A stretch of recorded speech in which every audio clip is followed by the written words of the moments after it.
All right, welcome to the Rocket Launcher Podcast. This is episode 6. We are rocking along.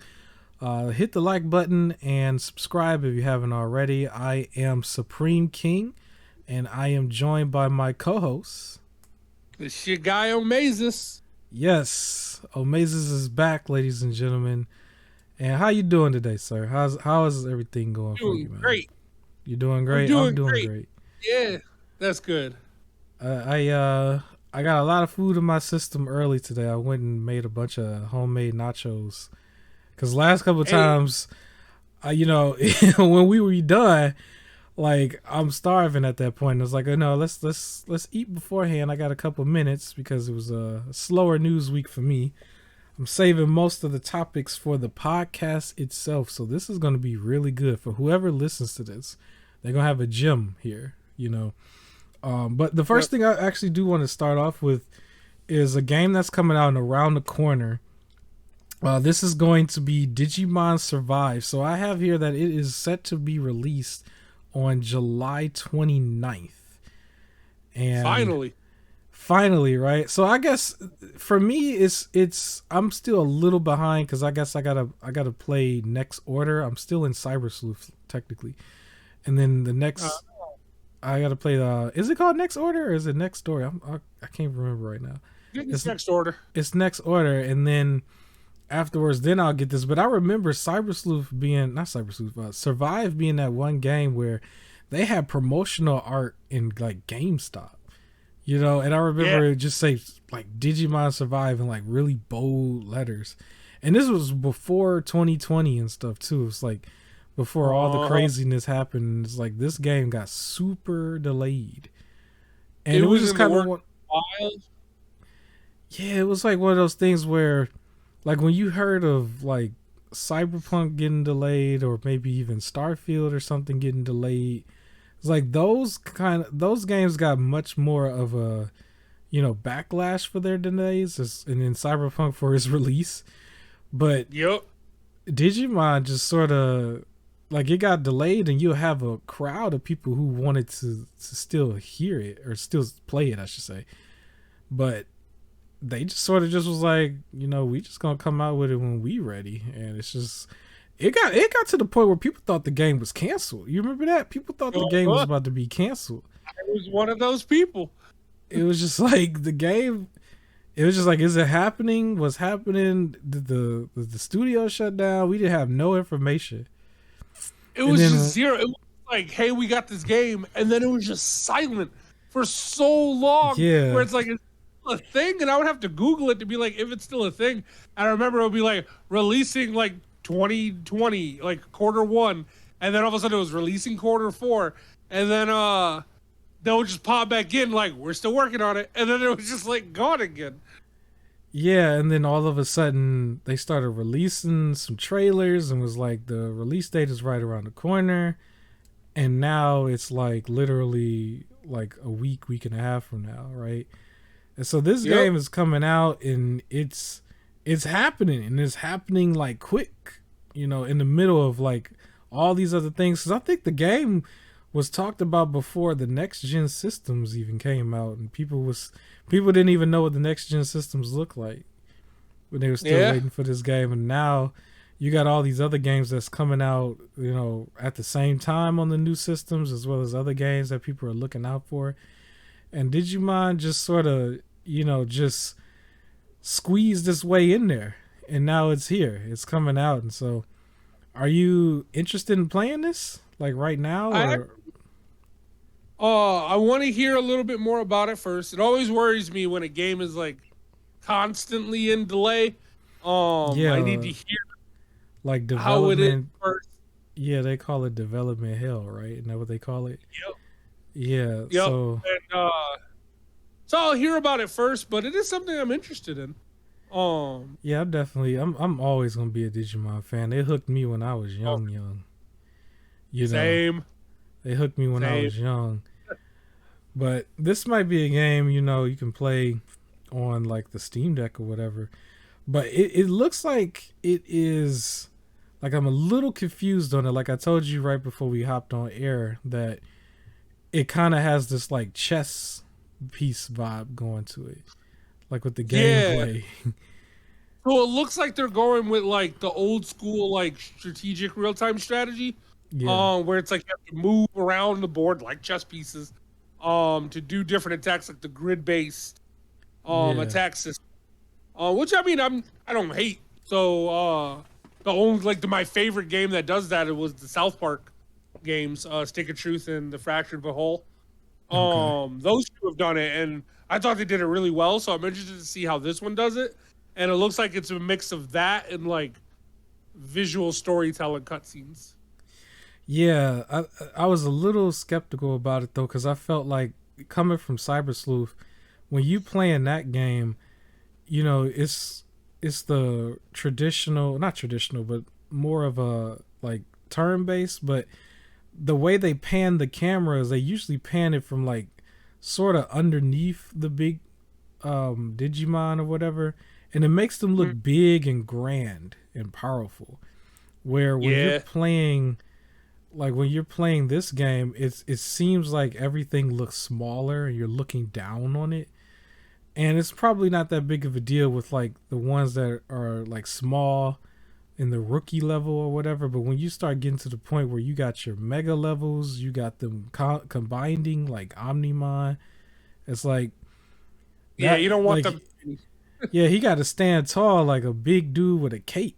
You know what I mean? And he's got like the Right. big gun and transcendent sword on his arm and everything. It's like, so I'm a little concerned with it that way, because before it was just you kept hearing about how they're gonna make this game, and I didn't really know what it was gonna be about. I just knew it was gonna be another Digimon game, and I assumed it was gonna be like the other ones. But this one Yeah, looks like it's same. very different. It looks very, Mhm. very different. I'm also So interested to see the length because like I don't really think you could yeah, do like a. I could be wrong, but I don't think you could do like a 20-hour visual novel, right? Like as a solid game. So I'm interested to see how long this one is. it might Um, still be like one of those like 100+ hour games, because I know with Cyber Sleuth I definitely put more than 100 in mine, and I'm yeah, still technically Cyber going. Sleuth, Yeah, and Hackers, I think I had like 110, 120 in each. yeah. Oh, one of them I think is maybe like 150. I don't know. I put a lot of time in those two games. A lot of time. What probably is Too going much. to do it too is there's still going to be the grinding to get your experience up, so you can get the digivolutions and all of that. So Yeah. it'll be Now, in there from somehow. what it does look like is it does go through more of the TV show Okay. um approach, the anime approach, where they digivolve in the match and then de-digivolve at the end. So it's not just gonna be like Omnimon the whole time. That's just who Like you have. walking Like, around, you like we, because I know in Cybersloop you be walking around with some bodyguards, man. Them dudes be big when you just little character, and they playing the little music and everything, and they just big, and they just wherever you go they following you. And it's like, yo, they yep. towering over you, three of them, you know. Yeah. So it doesn't look like that. It looks like they go back into one of the earlier form, at least the rookie form, if Okay. not the one before it. But yeah, I'm interested to see how it goes. You know, I love story based games. And if Yeah. it's Digimon, like I'll be down for that for sure. Um, I'm sure early reviews will come out too, and I might get it soon. Okay. I feel like for me, I definitely do still want to get it. I just need to finish Next Order first. So Yeah, I once haven't played next, you haven't played so that one, no. yeah. So I run played through it. Hacker's Memory. Um, yeah, I got to run through next order. Yeah, I mean, you have some time. There's always the quote unquote backlog, so it'll just get added to it like everything else. You know, there's so much to Yeah, play, but yeah, that's on my radar. I'm definitely gonna definitely give that a look. Another one though, just to move on from that, is Saints Row. So Saints Row is now really right around the corner. It's not as quick as Digimon, but Saints Row is like August 23rd. I think is the release date uh, that I have here. crazy. So That is, it's finally starting to happen. And it ain't got nowhere to run now, because if it goes any further, it's gonna run into that September territory, and then going all the way into like October and in yeah, November. do And that. there's some bigger games there, so this might be a good one for it to release then. So I don't think that was a game that needed to be polished anymore. It probably could have had some tweaks here and there, like it wouldn't have hurt. I really think they was running from Elden Ring and everything else. That was what I looked at it as. Like, and So I mean, Saints Row has the benefit too with the right amount of humor. Certain unpolished stuff can be like a joke in the game if yeah, rightfully done. Like nothing game breaking, but like if you have like an NPC just kind of like trying to walk its way to a wall and everything and doing the like walk to the wall, like a comment in the game is like, why are they moving like that? Like it could be part of the humor and charm. So yeah, no, it was definitely just running away from Elden Ring, rightfully so, as it should have. yeah, that was such a tough spot too, because I think initially it was like 8 games there, and it was just so many different genres all over the place. And the biggest games, like on paper before Elden Ring came out, Horizon was still, one of the biggest contenders of that month. And then we had Uh, like the Sifu and stuff. So like even Sifu had more appeal than Saints Row for the yeah, masses. So it's like this thing was ranking low. I think even I want to say, what was the game? The parkour game. I can't even think of his name right now. But that game had more like Dying Light. Yeah, Dying Light. Everybody wanted to play that more too than Saints yep, Row. And Saints Row's presentation was a little. It was just it looked goofy. It came off it, goofy. and not the But best way. here's the cool thing about it though. The people, so yes, everybody in there didn't look like The Rock. They looked more like Kevin Hart. Here's the thing though, you get to create The Rock. You don't have to be. I use that scenario because we just seen The Rock and Kevin Hart interact a lot, and it's like you can make your character The Rock, and while all the other ones is like all you can pretend that your kids or something. Yeah, Like you can go or get. if you want to go to goofy route, you can make your character Kevin Hart. Uh, Yeah, you can still did do you it mess that way. around with the character creator? Say that again. Did you mess around with the character creator? In Saints, like when we was going through Saints Row 4, yeah, because we No, was I mean, still. so when they released a demo a while ago, Oh, the actual. Saints No, Row, I where didn't it's want just to. I just wanted to just wait for the final release because I knew it was going to be a game that I would definitely still play. Like we okay, probably would play it if it's co-op from the jump. If yeah, it's co-op from the jump, then yeah, we would probably still play.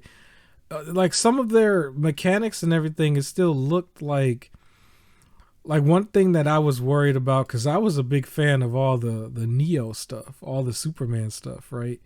And I was wondering, like, if they really try to take it back, then that's going to be gone.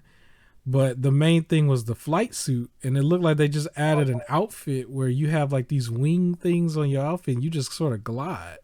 And I'm like, well, that was the same thing anyway, so I could imagine they're gonna have like a high jump as well, because that's all it was. It was a high jump, the flight suit, and then you could technically run up the wall like Spider-Man, and then there was all those different powers, but I don't know how much.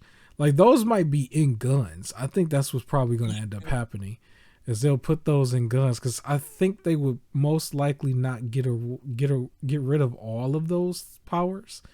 I just think they're gonna move them into guns, because there was still a fan base for 3 and 4.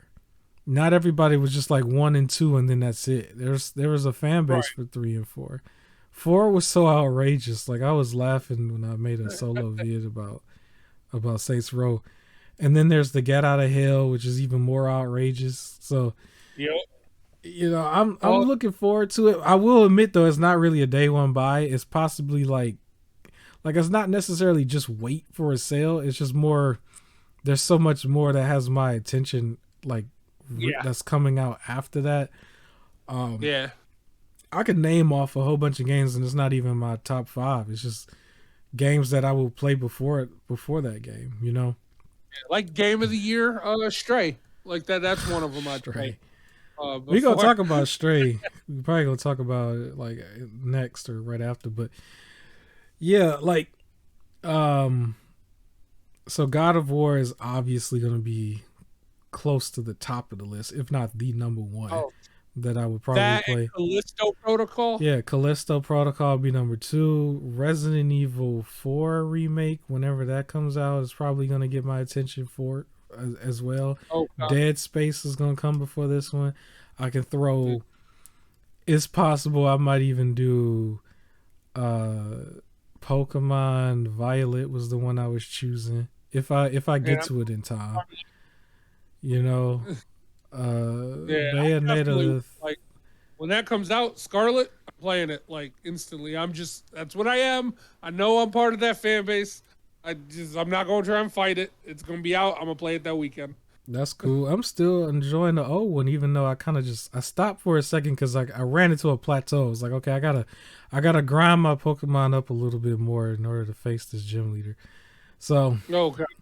it is what it is. But yeah, like some of these other franchises you probably would play before Saints Row, but Saints Row it has some value to bring to the market. Like I don't think it didn't need to get like I understand what was getting buried. It wasn't Saints Row.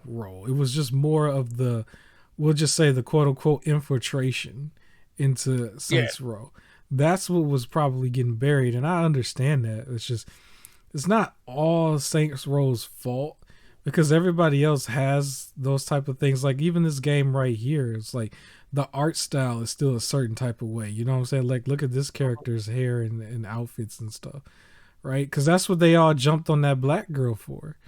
I was like, this girl looked like the character the Will Smith played in like what's the name, and Robin Williams is like, Osmos Jones. yeah. That's what Yep. it looked That's what like. it makes me think of.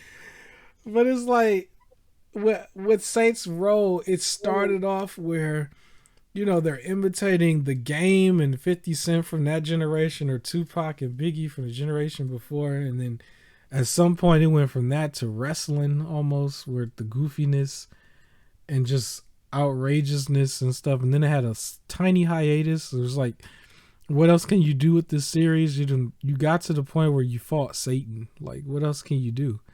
You fought aliens and you fought Satan, and then you climbed to the top when you was the president. It was like they hit all the walls. It was like the only other thing is you could have just went Guardians. We can't even say Guardians of the Galaxy because of aliens. So it's like I don't even know. They had to do like Multiverse of Madness. They just had to do that, like or multiple Saints. Yeah. Like they just had to just break fourth walls even more if they could have. So they would have had to do some sort of like, some sort of like reboot of any kind, and this is what they did, I guess. So yeah, I'm still looking forward to it. It's just it will probably be something I play once I get done with A, B, and C. You know what I mean? But yeah, got you. It's unfortunate, but I all I have to say is give it a try. Don't write it out completely. Because at least with the main character, you could change some stuff. It was going to be corny anyway. If you play 4 and Get Out of Hell, you're going to have to expect some sort of corniness. It was going to be some sort of corniness. But yeah, even if it's the 10th game on the list, let's just keep it on the list is all I got to say for it. But other than that, why don't you introduce, what is this game we looking at right now? What do we got here? Yeah, so this was one of the free PlayStation Plus games this month, Arcade-ageddon. Okay. So quick, the storyline is basically, I think your uncle owns an arcade, and then big business is trying to shut down the arcade by hacking into the stuff with viruses. So your job is to hop into the different games, and you do kind of like an endless runner until you want to quit, for like different stages to shoot down the infiltrations and stuff. It's an easy, like nice, mindless. It's Osmosis Jones. I had to say it. I'm sorry. He said viruses. I'm like, yo, it's Osmosis Jones. It's absolutely Jones. So it got some fun customization. Of course, they have your premium currency to get certain things, but like there's enough in the game where you don't have to. If you get it through PlayStation Plus, it can stay free, and you get all the cool stuff. You just gotta play it a little. Okay. But you do get enough like stuff to like fully customize your character and everything like that if you're into that. And then the different guns in the game, they're pretty interesting. Like the guns feel different. Like there's one that like it's like a Gatling gun, but it shoots like these like bubbles that explode. There's like rocket launchers. Shout out to the podcast. There's different like like pistols and things like that. And then they even have like this one gun is like a thermal heat like gun. And then the idea is as you're running through the level, you may start running out of ammo, but you open up these chests or things like that, and you pick up like new guns as you go through. And yep, after you finish a stage, you can go to a new stage, and then the currency that you earn within game, you can use to like buy things, buy power ups. You use that money to increase the difficulty of the thing as you're going, and then you get better rewards and more currency back. And then like as your health is going down, they have little stations where you can pay to increase your health, or you can just try and go at it with what health you have. Yeah, it's pretty good. I think it goes up to like 3 or 4 players as well, and you can recruit apparently like the idea is that there's little like gangs, but like it's like gaming gangs like around the arcade, and you do their little like missions, like open so many chests in a single run, or take out this many enemies in a single run, or headshots in a single run. And then you unlock like their gear and maybe potentially teammates. So I did complete some of the challenges, but I didn't like replay it to see if I get like NPC teammates or something like that. But just from the visuals, from what everybody can see, they would probably by default compare it to Fortnite. How does it play compared to Fortnite? If you well, me personally, I enjoyed this more, but that's because I'm horrible at multiplayer building? like battle royale shooters. Oh, okay. And it doesn't have a building aspect. It's just jump around and shoot.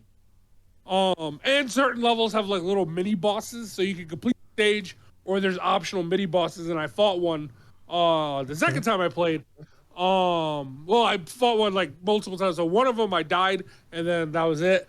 The second one, when I ran into, I went at it from more of a, I guess, Dark Souls strategy where it's, don't rush, take your time. So I'm like, took my time running around the map, shooting the little minions, and then shooting that thing when I could. And eventually I beat it. So it was cool. It's a nice mindless, like I just got a couple minutes to play. Or if you want to do a long run or you're playing with friends, it's a nice, like, easy, mindless shooter to pick up. Okay, and then like performance wise, it's nice and smooth, or you didn't really have like any jutters. Smooth. Yeah, no shutters, which is great for a chaotic game because like enemies can start to swarm, and you got to like move around quickly, and it has like a whole sliding mechanic that you can use and things like that. And then the level design is pretty interesting. Nice little like it's not like platforming, but like there's like platforming like layers that you can like jump up and do different stuff, and there's like different like sort of routes you could take, and like a few very, very easy puzzles to solve, or it'll be like grab this key, put it in this lock, and things like that. But no, it runs very smoothly. I'm still a big fan of platformers, so to hear that it's got some of those elements, that's still right up my alley. So yeah, let me make sure I say it correctly because I always mess it up. So it's Arcadegadon, something like that, right? Did I say it right? Arcade. So like Armageddon, but I can't say it right. I think I said it right when I reported on it, like initially. I don't even know. Yeah. I didn't know if I didn't have anybody. And that was when I was unsure of the name. Yeah, Arcadegadon. Arcadegadon. It's like I kind of forgot about it since then because when I initially reported, I was also reporting because of Crash because I was really happy about Crash, even though Crash is so rough. But yeah, I just wanted to, just mention it since we got the character selection on the screen. It's a lot. It looks like it's a lot of customization because that's what's been playing the whole time. But yeah, claim the game while you still can, I guess. So for sure. Yeah. All right. So other than that, I think we could talk about God of War one more time, just briefly, because it'll lead into some other things. But God All of right. War's, like they're collector's editions. Some of those ones that came with the Thor hammer and everything. Apparently, they're being scalped on eBay for like three Oh, times the price already. uh, And Scalper's got it. Like this is. Ugh. You so know what? Don't buy it. Don't don't buy buy it it. from the scalper. Just miss out on this one. I'm sorry, but But you ain't gonna don't get the buy it. Thor hammer, man. How you gonna have a Thor That's hammer? fine. You gotta Let get your... them sit on their horrible purchase. Like let them have wasted all that money, unless they can put it cheaper than the original price because they really just need to get it gone. Like, Yeah. do not buy it from the scalper. Let them get hurt from doing this. It's the only way it can die down. Yeah, it looked like they doing like up to three times the price, and it was already pretty steep in itself because of the whole like it come with a statue, and then you got the books and all that stuff. But yeah, so yeah, God Don't of even War. buy it from them for equal price. Don't buy it for equal price from them. Don't buy Like, it from the wait, equal price. make them have to lose money off of this purchase. Just wait, because what are they gonna do with like 20 to 100 of them? Like they're just gonna be sitting. So just take your time and wait until they have to like sell it for cheaper just to get it gone. Then buy it from them. Make them lose it at a cost. Yeah. So I thought that was pretty odd. Like, even though I know that's still a thing that we still scalp everything, I guess it was kind of weird. I think that even Santa Monica Studios or whoever, they just need to also provide more copies of it because it Yeah. reminded me of it reminded me of Hasbro, which is gonna come up probably next. Like when Hasbro had Lord Draken, like you remember the Black and Gold Evo Yep. 3 Lord Draken for those of you out there who's super nerds. And you know, they were initially scalping them and everything, and then they had the issue where they were accidentally sending too many of them to the wrong people or something, so now they had to like bring it back. It's like just make enough so that everybody can have one. Like this game it's still not coming out issue. until November, so make more. Like what are we doing? But that's the issue. So make enough where everyone can have one, but then one person's buying 100 Oh, and everything. yeah. That's 99 people that could have got one. What they need to pretty much start doing, honestly, is make you go to the store to pre-order it. You Yeah. have to show up. Because you can't walk in there and pre-order 10. They can put a limit on there. That's where you But- can put your 2 customer. But the thing about me is, I think the thing about it is, with Lord Draken, if you remember that situation, they left the pre-orders open, and everybody can pre-order no matter what, and you just got your copy when it was ready. And I think that's the route that all of them should be going with, because if the scalper buys 100 and it never says it's sold out, and the next person can still buy theirs, well, the scalper has 100 of them, and then the next person still gets theirs. You see what I'm saying? True. And that was what happened with Lord Draken. They was like, at first it was like it's a limited amount. Actually, Yeah, and then but the thing about it is it happened like that simply because they sent 2 of them to some people, and they canceled on other people, and it was starting to look bad. And so they wanted to silence the issue before it got going. And I remember thinking to myself, like, I wasn't a YouTuber at the moment, I would have highlighted this, because all I could think about is like, well, the PS5 and Series X situation is like, the second you can get one, it's always sold out, and then all you had to do is open the pre-orders and just tell them it wasn't going to come right away. Like they're doing that right now with like the Steam Deck and Analog Pocket, where you can buy it, but it's not coming for like 3 or 4 months or whatever. And then also, if we jump back to Hasbro, you still didn't get your Red Ranger. It's been like a year, right? Like how long has it been? Yeah, I get my Tyrannosaurus entry. I ordered that thing the weekend it was announced, if not the day of. And it's been over a year, and the boys still say pending. It was Target exclusive, and it still says pending on there. That truck is Oh, long. And I remember ordering a few of the Ninja Rangers, and like I'm just now starting to get like I got like half the team or whatever. But yeah, I actually got to look at that too because I'm pretty sure because I was one of the ones that ordered the Megazord, so I'm pretty sure that's right around the corner too.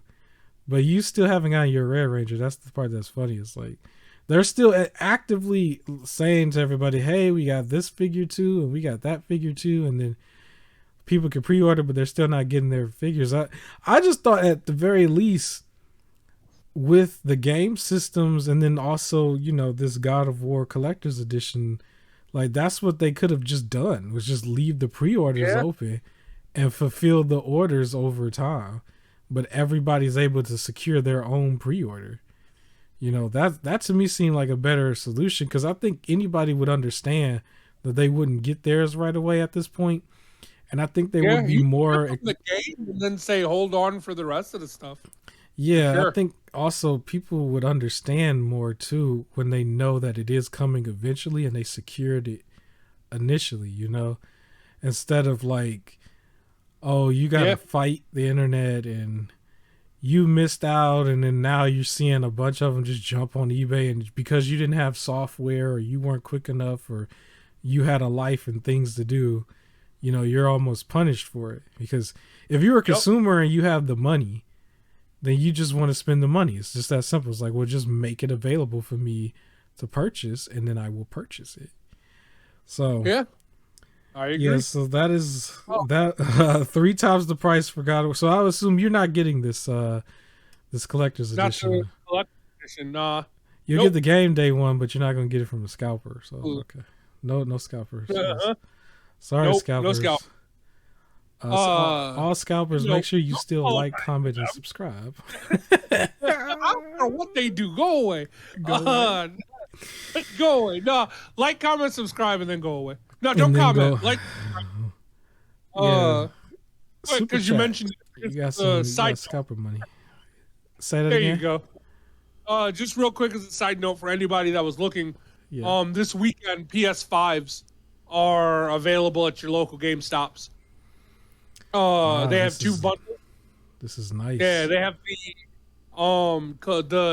was the one where you can put in disc.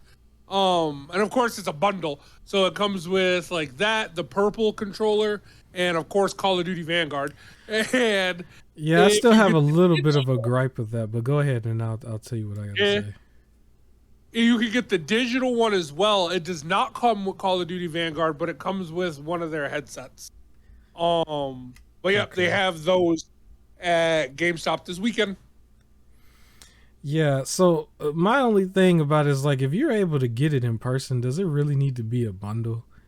Because I Oh no, understood the bundle logic when you were online.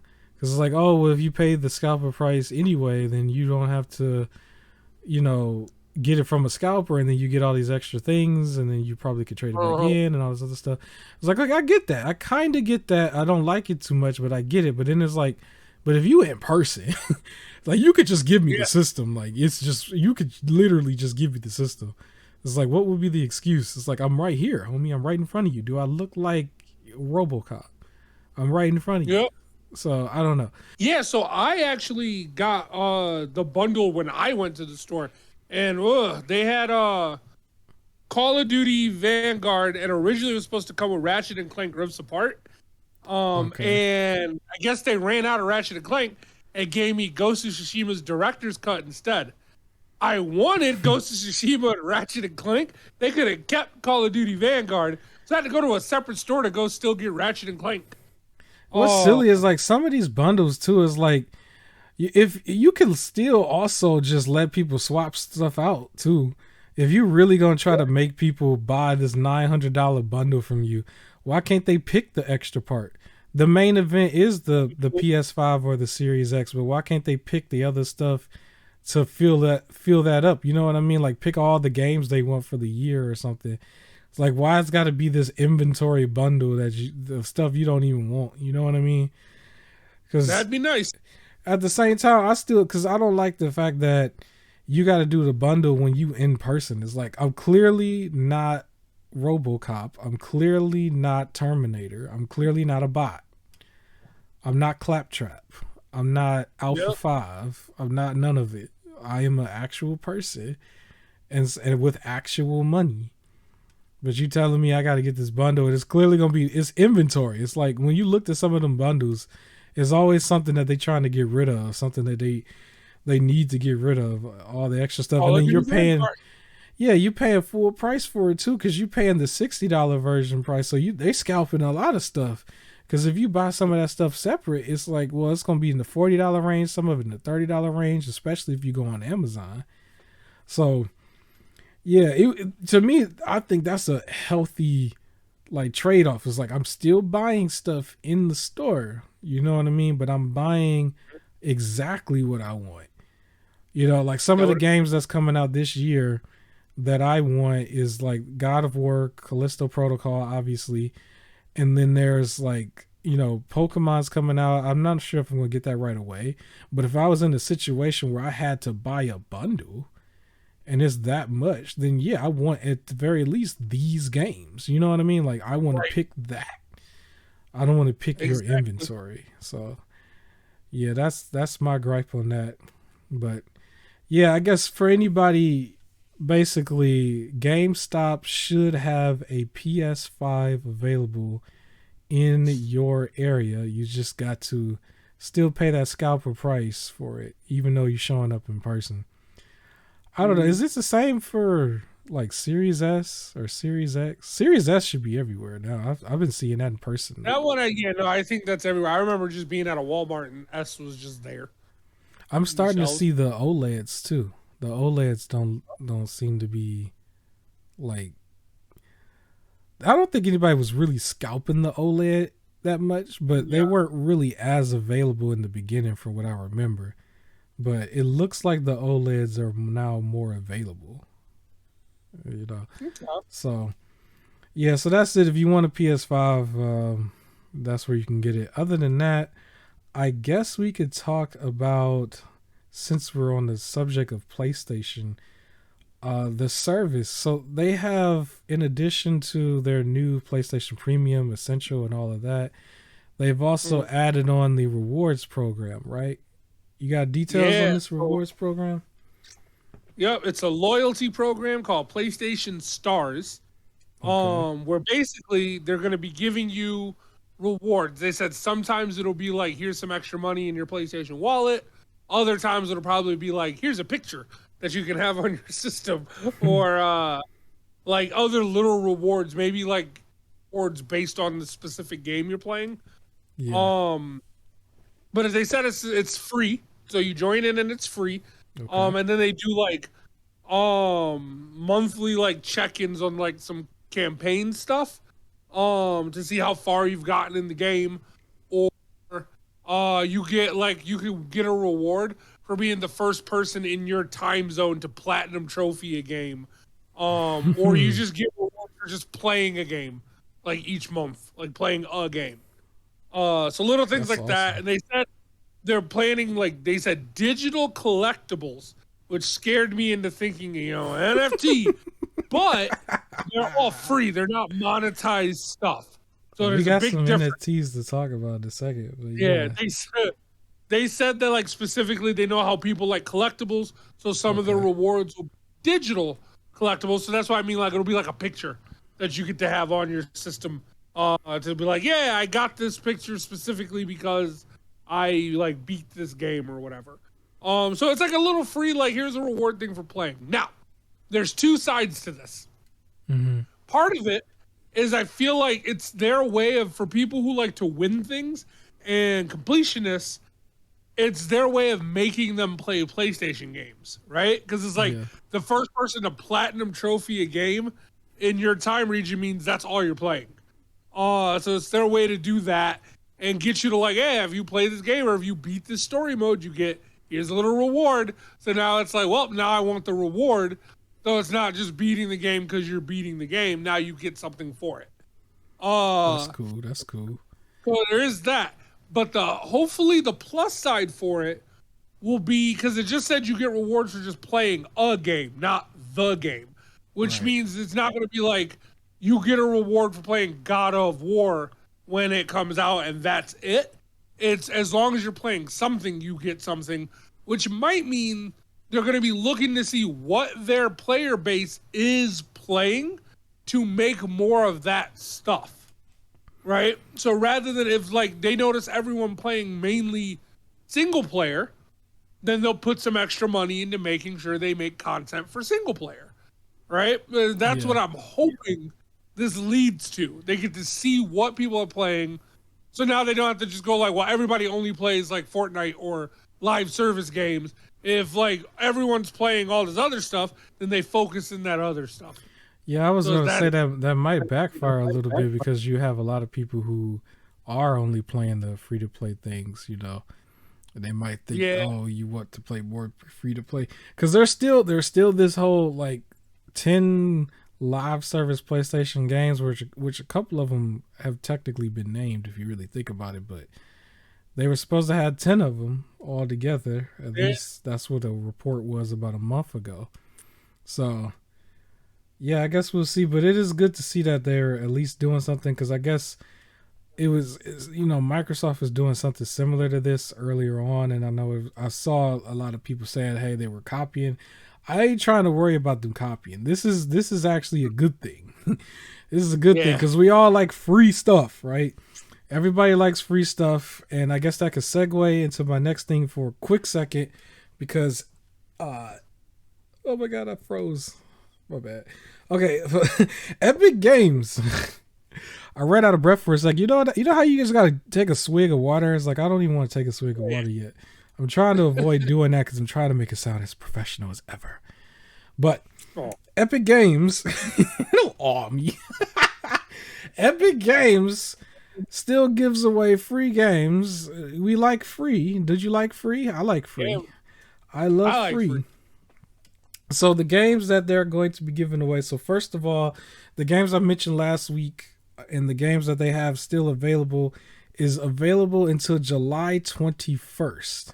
So those two games, definitely still go claim them while you can. You don't even need your card. You can just have an account and claim them. And then you can play them on your PC, any PC. And then the games that are coming out for afterwards, these are going to be games that are available from July 21st to July 28th. And so the first one is called Shop Titans. Shop Titans. No, I don't know what any of that is about. I don't know what that's about. I just think it's Titans that going shopping. They're not attacking each other no more. They're shopping. So they Shopaholic Titans. Shop Titans is the name of one of them. And the other one is Tannenberg. I don't know what that is either. I know a Goldberg, a Whoopi Goldberg, and a wrestler. But I don't know Tannenberg, so hopefully I'll like Tannenberg as well because it's free, and I love free games. So yes, cousin of Whoopi and Gold, and then sometimes like life can't always be exciting. Sometimes you just gotta go shopping. Hey, you know what? The game could go gold. You know, it could do well afterwards because everybody else might actually like it, right? So it can go gold, and then once they go gold, everybody be like, whoopee doo. See, it all works out. Oh, so corny. Who is gonna say whoopee doo? It's so corny. That was corny. July 21st to the 28th. I don't think we're in the middle of the show, but I always want to keep that in the middle of the show as our unofficial sponsor because they owe us some money at this point.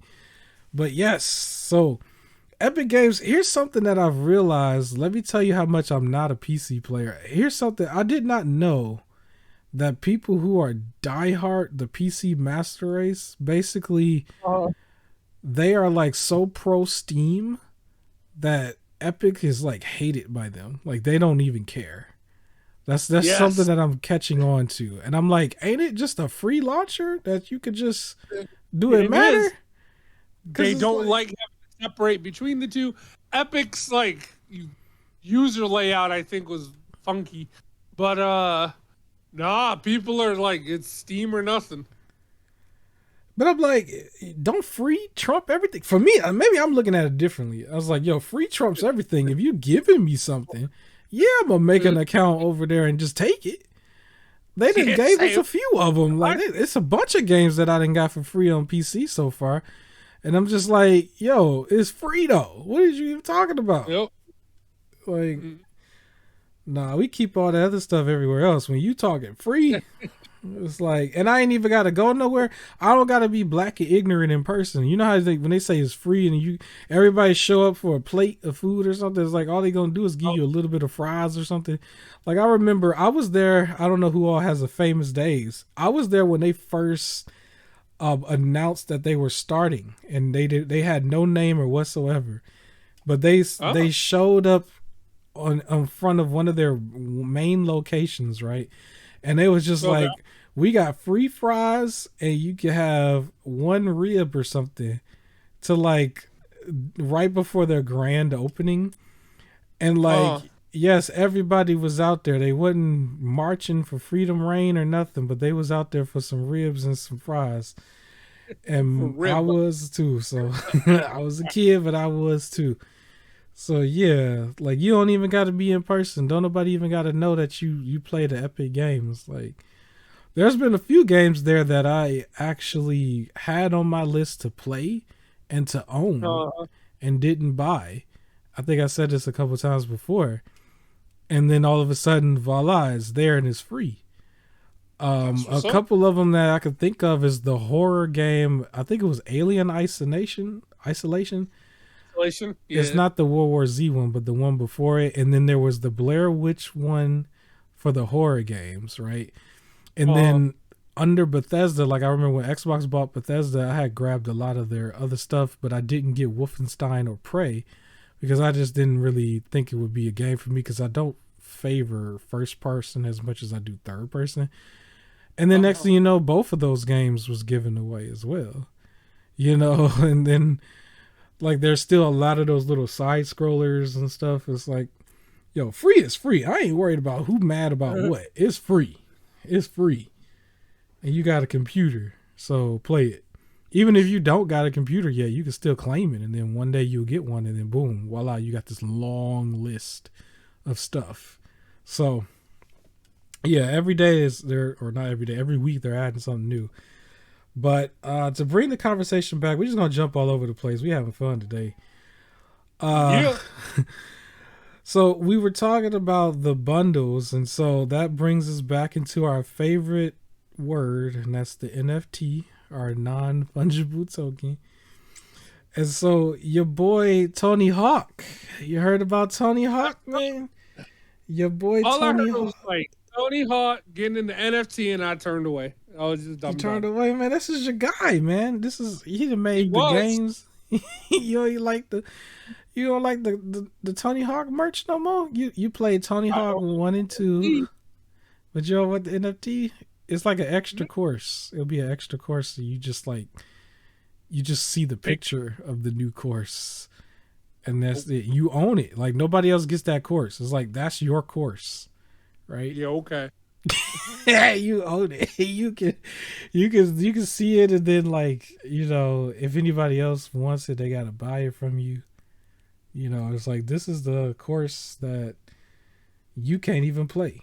That's what you tell them. Like you can't even play because I own this course. Yes. So Tony Hawk NFT, you're not gonna get this NFT, man. No. Absolutely not. Absolutely not. All right, Absolutely not. Okay. Well, they need to stop. Just let it die. It was about to die. And then Eminem, Snoop Dogg, and Tony Hawk are all just like, now let's bring it back. No, just let it die. It is done.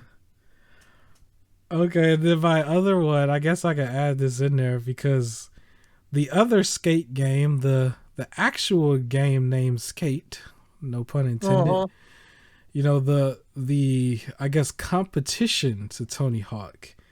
EA Games' new skate game will be a live service game and it will be free to play. How you feel about that one, man? So you'll get the skate for like a split second, and then they're gonna be like, okay, you really gonna have to pay us for this new course. You can't even get this course. That's what it's gonna be. How do you make a skate game free to play? It's like, what can't you get like a certain look? Like, okay, so you can't change the look of the skateboards probably, or your outfit. Nope, you have to pay for that. You have to pay for the outfit. You have to pay probably for the new areas, or live service would mean like this is the only area available, and you have to pay to get the previous ones. But you run into other people, I guess. I don't know. Yeah, I don't know, but I guess somebody might like it. I'm pretty sure they're gonna do some like, okay, you got to pay for this skate ring to be at night. Like they'll give it to you where it's during the day, and then you got to pay for the night track or whatever. And it's like all they do is change the daytime or whatever, and so it looks. Also, maybe yeah, I don't know, new tricks. You can buy new tricks. yeah. The biggest one, I think that's gonna be probably the biggest one. All your little corkscrew moves that you do, it's like you can't do it unless you buy it or you earn it or something. You ain't gonna never earn it. It's like you can't do it until you get that. So I don't know if it's gonna be called Skate 4 or if they're just gonna give it another, subtitle. I I don't think it know. is just called Skate. Like it's back to the original name. Yeah, so So Skate. I don't know. It's I'd always rather just the game be complete than live service. Like I don't need it live service. So you Um. good with Tony Hawk 1 and 2? Because before I think we mentioned that 3 and 4 was being canceled, right? I think we mentioned that Uh. last week. So 3 and 4 is canceled, and then what's? I just thought I about might it in try real out time. Skate. Because Tony Hawk, like, if you think about it, it's like, okay, so 3 and 4 is canceled, but the NFT is good to go. That's what we're hearing. That's what Yep. we're hearing. The Yep. NFT is good to go. But The the one that actual. nobody wanted the NFT, everybody wanted the game, and it's like, well, oh well. And I mean, I played the original, like the older Skate games, Yeah. because like in comparison, Tony Hawk was like the wacky one where you're just like pulling off these like amazing like I don't know 920s in the air and everything, like right, like all the crazy stuff. Yeah. Where Skate was a lot more realistic in how you Mhm. play. So you're not doing all the wacky stuff, and you have to land correctly and everything. So it's a nice like balance between the two. Almost like playing like 2K and NBA Streets, right? Like it was like one was goofy and one wasn't. Um, I don't know. Yeah. I already know that's the only thing they're gonna monetize, like having a cool looking board or board designs, and you have to pay for it. Some of it gonna be Real like money. glow in the dark. So it's like when you have your night boards, like it'll have like neon looking lights on it and stuff. And Yep. that's all it And really that's is. the game. So to me, a skating park is a skating park. Tony Hawk 1 and 2 was still optimized and plays well on the next system, so it ain't gonna Yeah. be that bad looking. I'll just play them. Like I'm not really, Same. because it's not like it's no story, right? There's no story. Right. There's no. I'm not skateboarding for like a 12-hour gaming session, right? Like I just throw this Yeah. on real You throw and it turn on it and back just off. play it. I'll stick with the goofier one that I got. Because at the same The time, like, because those games are like that, it's like they're almost like a demo. It's almost like you would just play the demo sometimes because you don't really do that much. It's like you do people really want to unlock a lot of stuff? Like maybe the really really hardcore. The hardcore is this well, is a yeah, slap in the sometimes face to them probably, but you want a really cool looking board. Like I like those. yeah. I'm all for customization or like different outfits or things like that. Hmm.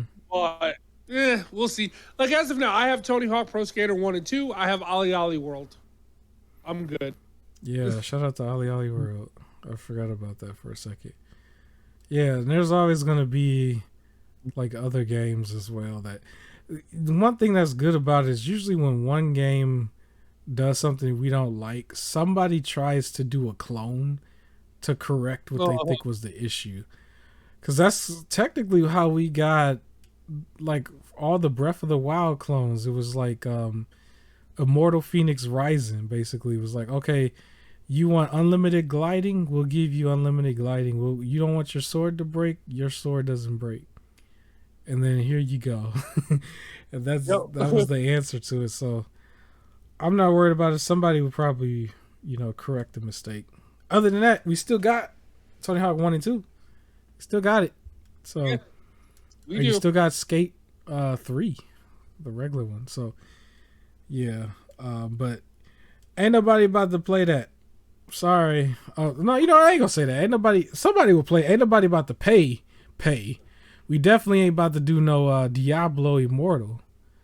So I don't know what you thought y'all was about to get, but I ain't got no Diablo Immortal money for you. So I'm sorry about that. Yeah, so that's all I can say on that. Do you want to jump back to the Power Ranger thing real quick? The Power Ranger custom face. Now you might think you think it's good. I think you think it's good. I think it's bad. But let's see. So it's not just Power Rangers. If you want to be the Mandalorian or things like that, it's all the stuff they own. You can it's a selfie scanner that they have, and they'll turn your face into the little face that you can put on the toy, so you can be a Power Ranger. Okay, so here's why I think it's bad. One word, Zach. I don't know if you got some Power Ranger fans out there. Zach, you saw how they did Zach? Look, like, I'm like, they gonna send you a character back and basically tell you ugly. They gonna be like, oh, you ugly, basically, or you so hideous we can't even get your face right or something. That's how I looked at it, because I'm like, y'all ain't even get half the Rangers correct as it is. And y'all got plenty of footage on them all. And maybe I'm being too negative on it, but go look at, like, Google real quick Hasbro's figures of Rocky, and look at him as the Zeo Ranger, and look at him as their movie tie-in season 3 Ranger, because they did two different faces. It is like 100% two different people if you look at that. And I remember people was laughing at one of them, joking around saying that it looked like Tom Brady. And it's like, yo, Rocky was two different people.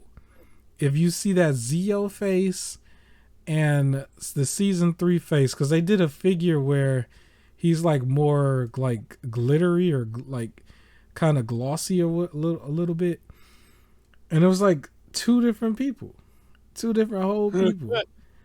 I remember people was saying that Billy Blue Ranger, the one where they had him with the glasses on, they were saying he looked like Medea. Like, it kind of did. I remember Rockies look like Tom Brady, and I don't know who that other one is, but it ain't Rocky. It's like two different people. Like, the other one looked like he could be like Latino descent. Well, he is, right? Rocky Santos. Oh, I mean, like, well, probably, yeah. Now I think about it, I didn't even remember that. That's crazy. Maybe. But you still, see how one of them clearly is Tom Brady, bro. Yep. I kid you not. The Tommy, some of their earlier Tommy ones, like the Green Ranger and the White Ranger one, they were spot on with that. But if you go look at Red Ranger Zeo Tommy, I swear to you, that is Chris Evans' face, and he just has hair. I swear to you, that looks like Chris Evans. I don't care what anybody says. That is Captain America right there, man. That face. I was like, yo. And if you go back and look at the Green Ranger one or the White Ranger one, I was like, all you had to do was put this face over here. I was like, his hair was still the same length and everything. I was like, I know they tried to make him like, remember that brief moment they were trying to turn him from White Ranger to Native American or something? It was really weird. It was like only in Zeo. But it's like, yo, the Power Ranger face thing gonna be goofy, because there gonna be people who do it. I would love to see some of these YouTube videos, and people make YouTube videos where they actually screwed up their face. Because you already know, only some of them they gonna get it right. They not gonna get all of it right, because they couldn't even get the real people right. I remember they couldn't get the white Dino Thunder helmet correct. Yeah. On top of that, like the helmet or the who was it? Was it? He had the squinty eyes on his helmet. He had the squinty eyes, dog. There was one of the Pink Rangers. Yeah. I can't remember who. It was either Psycho or one of them where the helmet's different. Maybe SPD or something. They couldn't get that correct. As well. I think it was like or SPD Alpha Squad pink was not, or red was not correct, something like that. They mess up a lot of them, and the faces are gonna be messed up. But I mean, if you want to be immortalized as a toy, I guess like we'll hope you be. We'll say it's you, but we have to. You basically gonna pretend again. You gonna pretend because I'm pretty sure. They can't regular. Say that again. They can't release the regular toys on time. Now you're gonna release like individual faces. Yeah, that's another thing. Is like, how soon are you gonna get it? Because I'm pretty sure, because we spoke about it earlier. Like, you still haven't gotten the Red Ranger yet, the Power Ranger Tyrannosaurus Sentry. Nope, it's gonna be 2035, and you finally got it. And you can't be like, it don't look like me, because it'll be like, well, that was 13 years ago. Like, you look like this 13 years ago. Do we know the price on this? What's the price on this? Nope, Is it like... You can start ordering in the fall, and more information in the fall. So are they just sending you a head, and you put it on one of your existing... No, it comes way too, I think. You pick, like, who you want it to be. Okay. Like, it'll come with that head on there, and I think the helmet off to the side. So maybe that's how you can get your Power Ranger Sentry. It's like, they'll put it on this body. And then, Red Ranger? Yeah. They might could cheat code it too. You'd be like, okay, if they keep saying they sold out of certain ones, then maybe they'll make it for you if they do it that way. Some loopholes. I don't know. Goodness. I don't know. Oh, goodness. But yeah, I guess we can move on from that. You said you had a story about Outriders you want to share. What's your story? Yeah, it's a quick fun story. I was playing yesterday with my brother and his wife, my sister-in-law, and we're at the final boss. You remember the final boss, the Bullet Sponge? I do remember Mr. Bullet Sponge, yes, with all of his glory, yes. We get to that one, and we're at the cutscene right before it. And right before the cutscene, I just hear just snoring, right? And I'm like, yo, yeah. And I'm like, yo, bro, did you fall asleep? And then like, sister-in-law's like, yeah, I think he did. And he's like, no, I'm awake. Like, I'm here. Let's go. So we get to the fight, and there's a part where I'm shooting, and I'm like, I already told them it was like the big bubbles, shoot those first. So we're shooting at the bubbles, and I notice bro's character is just standing still, not moving. And I'm like, what's happening? And then he starts moving again. And he's like shooting. Now, I should also specify this. Yeah, I should specify this. For his class that he chose the Technomancer class. The Technomancer comes with a rocket launcher, a Gatling gun, and a turret. So the thing's a bullet sponge, but he has enough bullets to override that. He's our like heavy. He's our hitter person, right? Yeah. At one point, the sister goes down and she needs to be revived, right? And I'm shooting the bubbles to try and keep them safe, and he's in the corner where she's at, but I don't see any revive button going on. And I'm like, what's going on here? So I run over there and start reviving her, and then I just hear him snoring again. He was completely out. And I'm just like, come on, man. Mid-boss fight, you fall asleep. And then all of a sudden he wakes up and gets like one last shot in before it does the midway cutscene. And I'm just like, you just fell asleep on us. It's like, it's fine. How late were y'all? How late was it? It was like 9 p.m. Now, here's the thing, though. Maybe he working, you know. Yeah, he does work nights, and he didn't sleep earlier that day. So by the time we got there, he was up for like 30 straight hours. Okay. Or something That's like fair. that. So That's fair, I guess.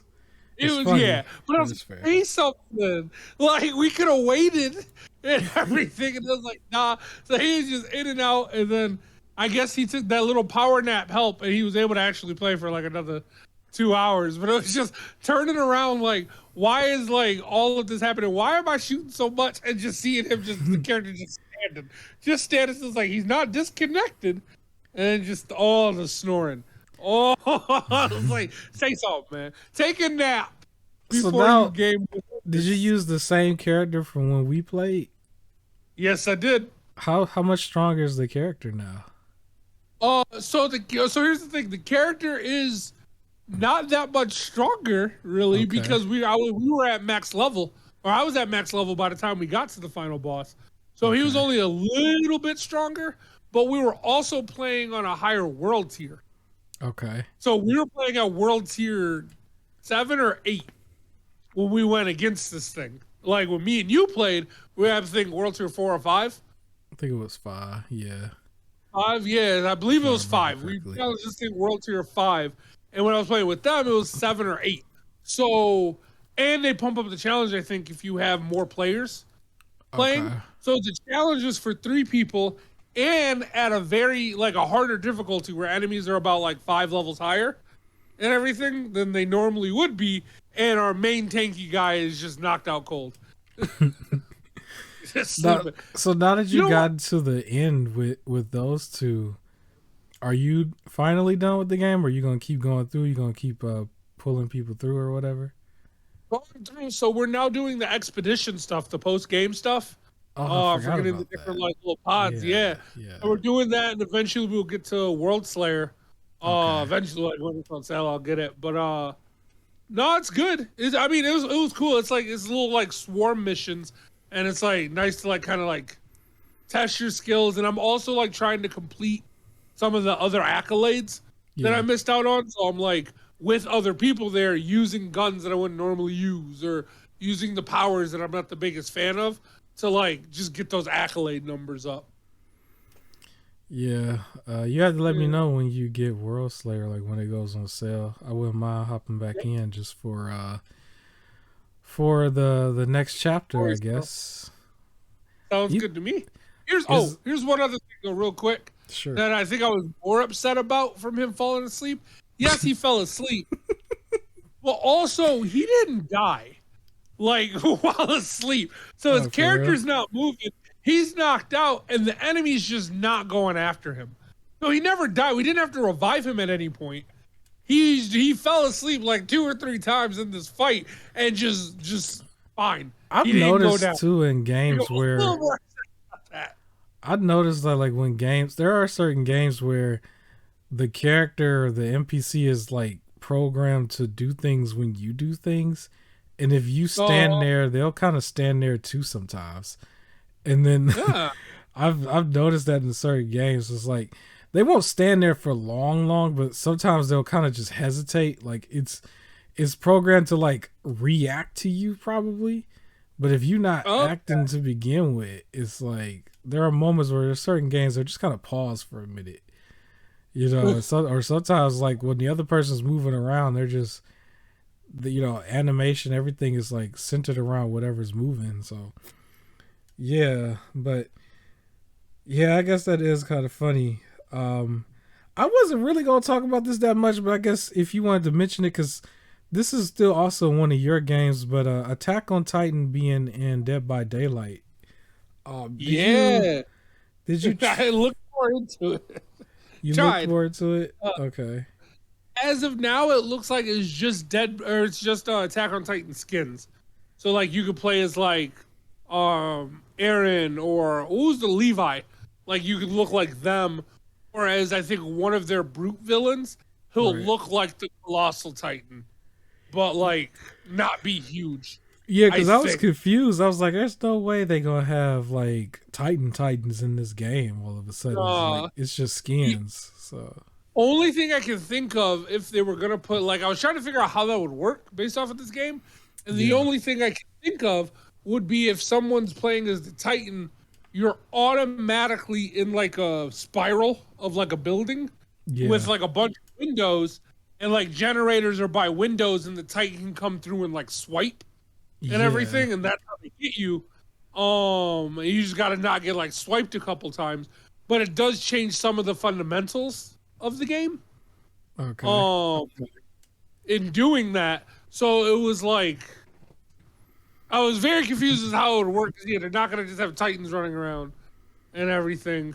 Uh, yeah. I don't know how that would have yeah, worked, but Dead Yeah, by they're Daylight is crossing. still going on, I guess. Yeah. They disguised this very well because technically you could call this a live service in a way, but they disguised it very well because it was like the nostalgia of all the horror, and then it was like they went down the list and got access to get each one in there.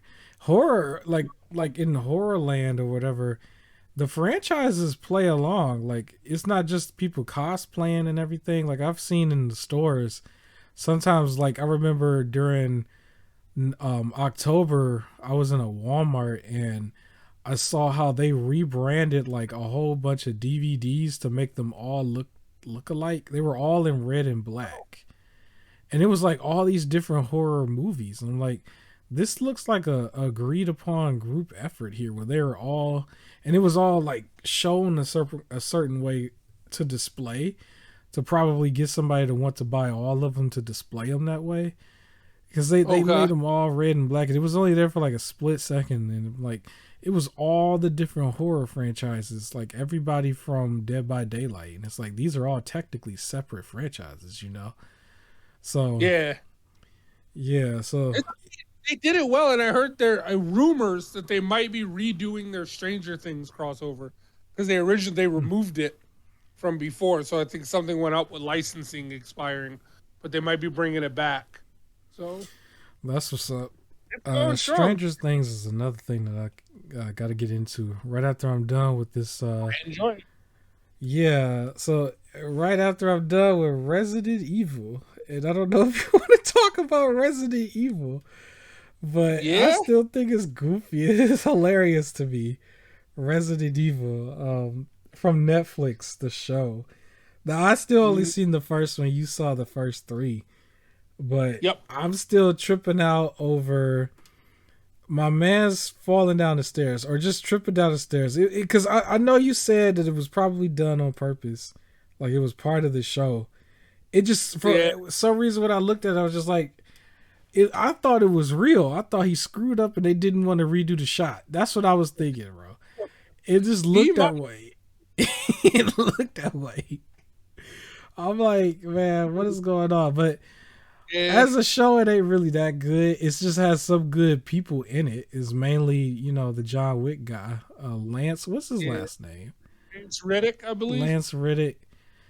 Phenomenal actor. I mean, his like what he was doing in that room, where he's like playing the dad that has to come in for the parent teacher conference. I mean, I thought he was boss. He was a boss basically. It was mean. Chill from that scene. Yeah. It was, but that was like pure heel move right there. Cause the Yep. girls doing like the bullying thing, and like it was cringe, and it was really overall bad acting, and it came off so unorganic, like like I said it wrong. Did I say it right? Unorganic. Yeah. Yeah, it just came up like with the one girl had like a burrito or something, and she tried to smear it in the girl's face. You remember that Yeah, part? it was- I'm just like, it was kind of cringe. It was just like, I don't Oh, think that would have transitioned to that. It just didn't feel like it would have. But I mean, it was weird. But that scene to me made up for it. To be honest, yeah, he's a show stealer. Like Lance Riddick. I've always like. There's never a role that I've seen Lance Riddick in where I was just like, "Ugh, I don't like that. Like he is to me. He's one of the top tier actors. yeah, he's a good actor. He's carrying the Yep. film for me. Now, I wish I had caught your reaction, because before you didn't know that the black girl was the Forspoken actress. Like, what? I didn't put that together at all. All I Yeah. knew was I was like, I prefer the sister, but that's fine. And like, just let it play. I didn't know that was her. Yeah, that's her. So her acting career is starting to take off, but I guess it just her role there. It didn't really do it for me. I guess it's still okay, but I think it's more of just the overall what she was presented with, because it's not. I mean, for me, as a real Resident Evil fan, it's not Resident Evil. It doesn't feel Resident Evil. It just feels like they threw some elements here and there. They're trying to do their own thing, but it's so far from Resident Evil. It was to the point where you barely got the zombies. When you got the zombies, they were so goofy with the whole like from the first episode. For what I saw, like when they tried to set the zombies on fire, it's like with the trap. It was just so not real. But they had the chemical or the red smoke or something that was on them, and it was like Put out the fire. yeah, I'm like all you had to do was just like talk about it being like some sort of chemical thing and make it like sell it to the audience that it's some sort of advanced chemical that y'all came up with. And I think we would have bought it more because the fire just wasn't real. We knew it was. It didn't look real. My issue too, again, it was like her being under the fire as it's going, and it was just like nothing got singed. She was perfectly under it. And then even when she like propped up a little bit to look to the side, she was still perfectly under it, so it like rose a little bit. Or she wasn't sweating or nothing. It was like you were too close to those powerful flames. To now, I sweat when it's 68 degrees and higher. I start to sweat. So it's like, how are you not sweating directly under fire? Like, come on, you just ran and you sweat. You just you're good. Nah. Yeah, so like my gripes with it so far is just all the little attention to detail moments. It's not even so much that it's not Resident Evil, because we all knew it wasn't going to be Resident Evil from the get-go. Right. You know, from the trailers, and then at the same time, it's like they're always going to choose action over horror with this franchise because they did that for too many movies and created a Neo chick at one point that was like Neo every other movie. I didn't understand that either. It was still cool movies for what it was, but it was like sometimes she Neo, sometimes she not. Like it was just like okay. But then they got Wesker's like super form from that and then brought that into Resident Evil 5. And then like now we have a different Wesker and completely different from before. He's like the only character here that's plucked from the series and just sort of, for lack of a better term, reskinned. Well, so two. Him and the dog. Those are the two that's plucked from the series. The dog. So my whole gripe was the attention to details for that as well, because the dog, when the dog jumped on the table, when they was like hiding under the table before the dog jumps on the table, the dog was standing parallel to where from the dog's view he can see under the table. That was my whole thing. And he was positioned to look directly that way and then jumps on top of the table. Then they pan the camera under the table and the girls are there trying to hide their face or hide their mouths and stuff, not make noise. And I'm like, couldn't he have just saw you? Like he technically just saw you. So armor. Those little details. Here's my question to you, though. Yeah. Who is the better Wesker? Resident Evil Netflix or Welcome to Raccoon City, the movie that came out? I would definitely go with the Netflix. I think so even the movie that came out closer to New Year's time, like that movie to me is still worse than this series so far, in my opinion. Because at least with the series, you're not disrespecting the actual like characters from the games, you know? Because remember, they turned Leon into the YouTube version of Goku, right? Where he was just like extra stupid, like extra stupid, and they didn't really. Like Team 4-Star Leon was in the actual movie. And I'm like, like they really did that. And then, you know, they had like some of the other characters and some of them were a little bit misrepresented. And that was the big thing for that. And then they sort of combined movie 1 and 2 together, or combined the game 1 and 2 together as the movie. When if you know Resident Evil, then the official third game takes place 1 day before and 1 day after the second game. So it's like that was the movie. and you would have at least got Mr. X and Nemesis. And they kind of just did not go there with with that movie, you know. Well, you ain't get a Mr. X or Nemesis this time. At least from what I've seen, you got a giant worm. That's what we got. We got this giant worm that was. We got the what was the worm name? SpongeBob. That's what you got. The SpongeBob worm. Bullworm. It's the Raccoon City bullworm. That's what you got. Yeah, He just came out of nowhere. Because when he bust out and he roared, I was like laughing. I was like, "Come on, man!" It. Like when, it was just like the ground rumbling. I'm like, "What's about to happen?" I thought it was gonna be a stampede of more zombies at first, and the next thing you know, it just like bust out, and I was like, "What?" Yeah, my thing. So part of it too. So I got to complain about that. But first, I will say for Lance Reddick playing Wesker, for what the games portray as that intimidation that Wesker is, I think Lance Reddick does perfect with it. He's way more intimidating than the Umbrella Academy guy in the movie. Far more. Yeah.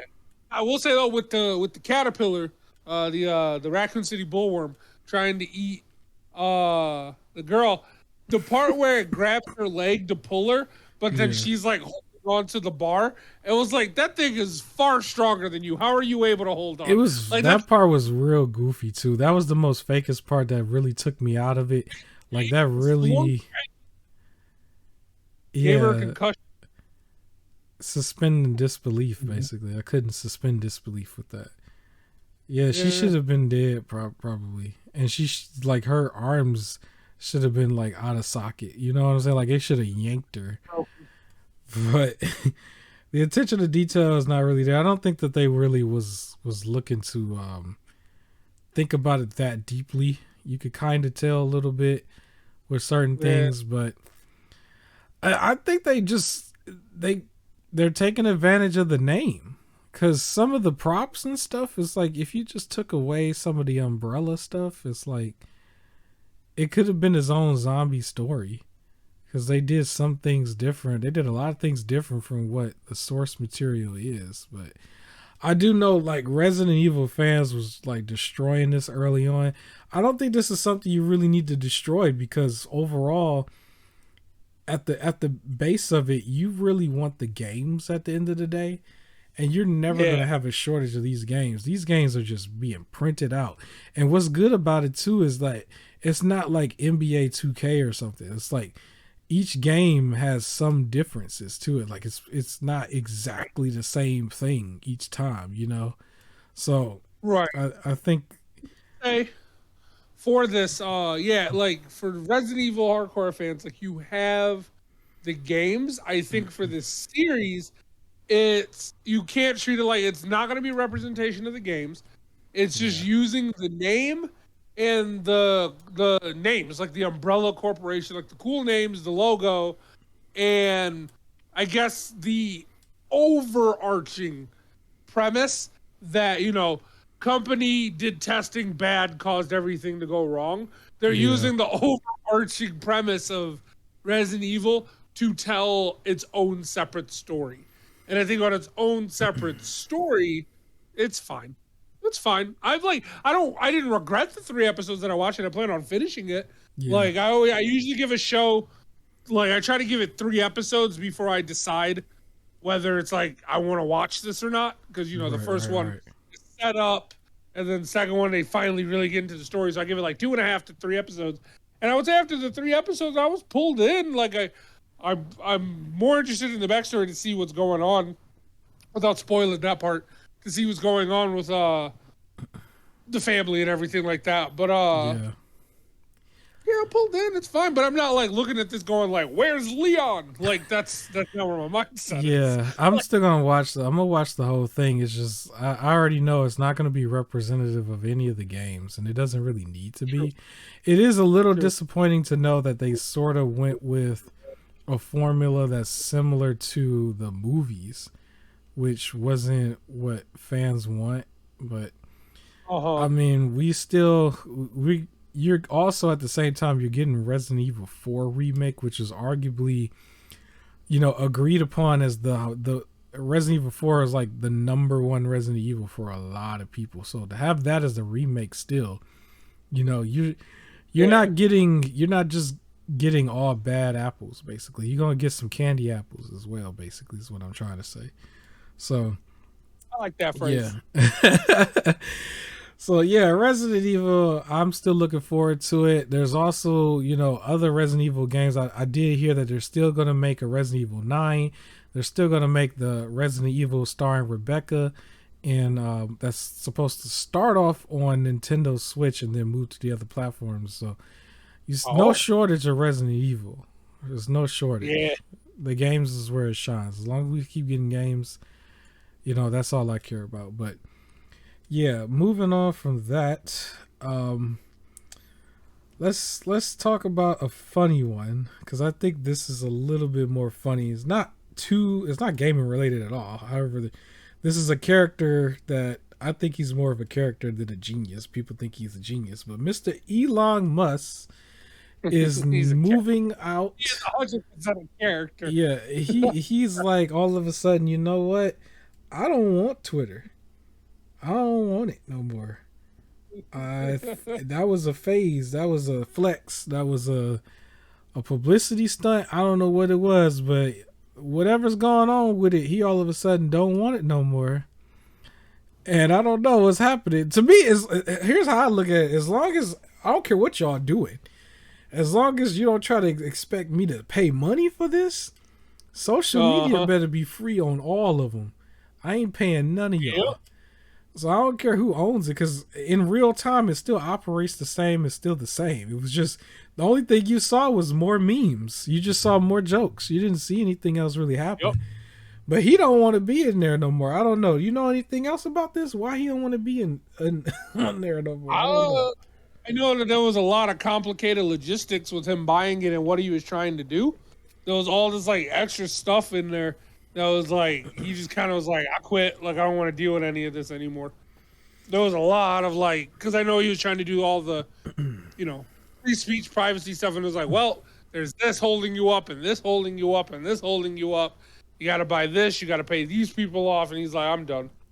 Yeah, I guess he didn't read the fine print or something. I don't know, but I do know Twitter's retaliation is like, we suing. So now they're suing for the money, apparently. Oh. So, yeah, he didn't opened up a can of worms trying to do something. So all I got to say is, it might sound controversial, but Elon Musk, you was doing too much. You should have just stayed in your lane. That's all I got to say about it. Like, really, you should have just stayed in your lane, because you was rich enough as it was and was doing your thing. But if somehow, some way they reward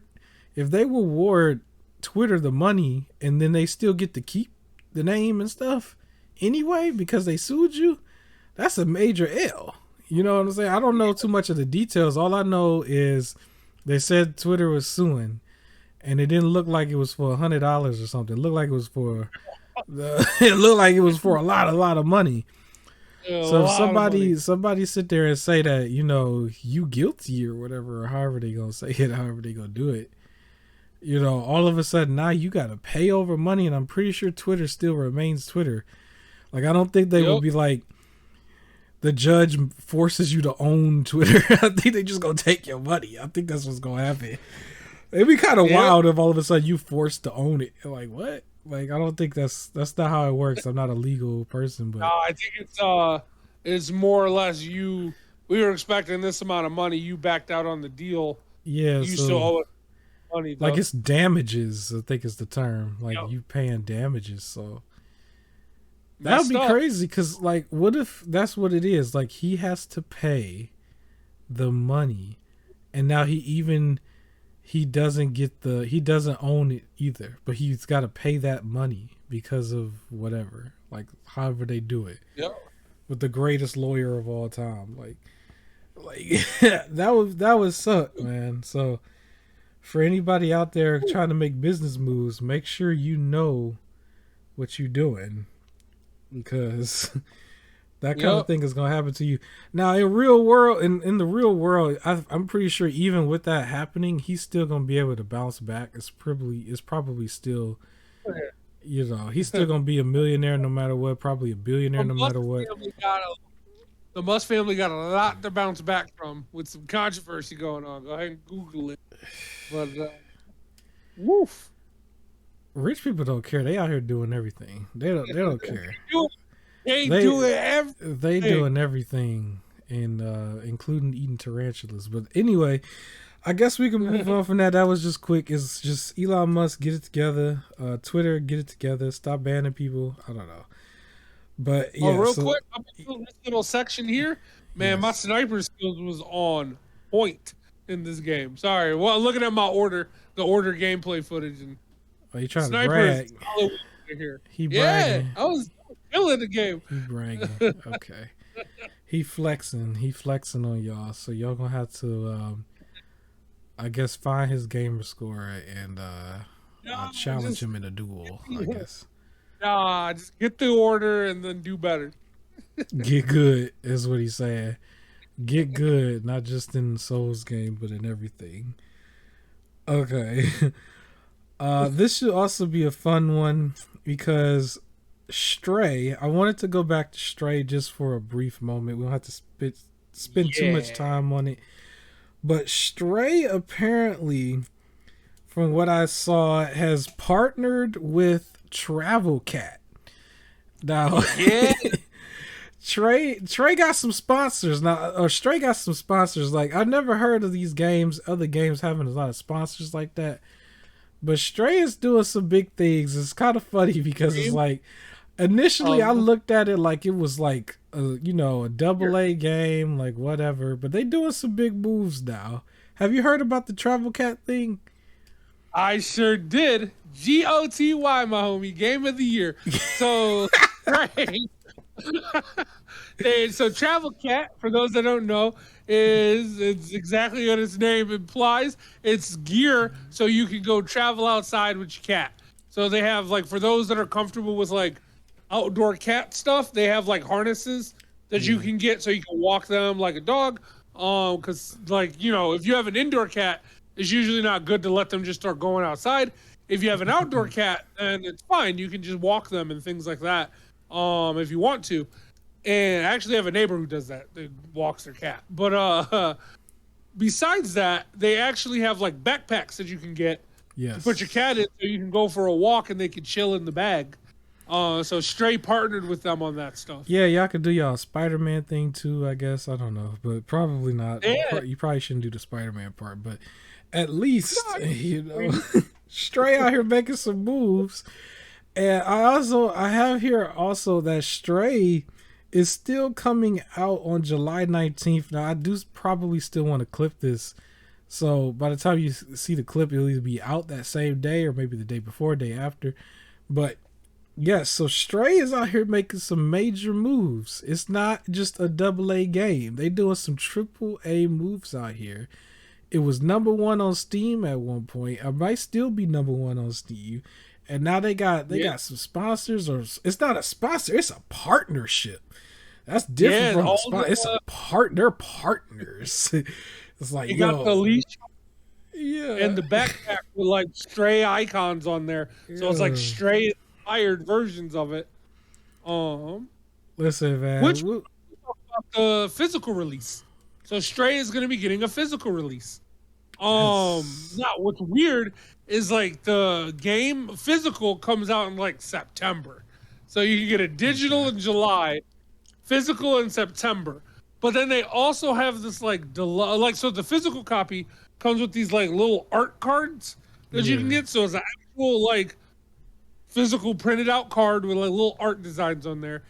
If you get like the deluxe edition of the game, which comes out sometime in the fall, it still comes with those art cards. It comes with a giant poster, and those like little fuzzy patches that you can like sew onto like jackets. Yeah. It got some Stray ones of that, like Stray design ones like that. So they have that, and then sometime in 2023, it says Q1, they're going to be releasing a vinyl record for some of the music in the game.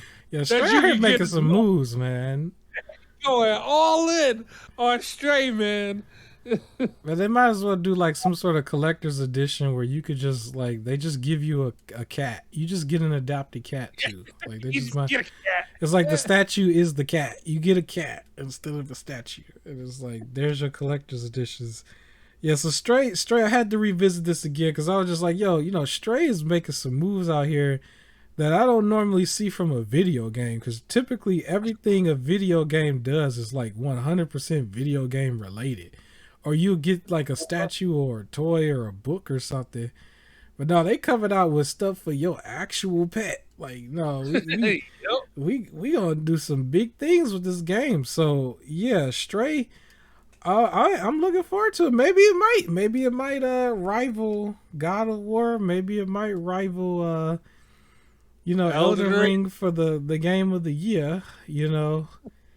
Stray out here, man. Stray is doing some big moves because these things are starting to add up. I had to really think about it for a second. I'm like, some of these moves is adding up because ain't nobody else doing these moves. They just come out with their game and stick or it don't. Like Stray out here got partnerships and accessories and stuff. You don't see that from games like that. So yeah, big up to Stray. I'm interested to see like their first week sales. I wonder how well this is gonna do now.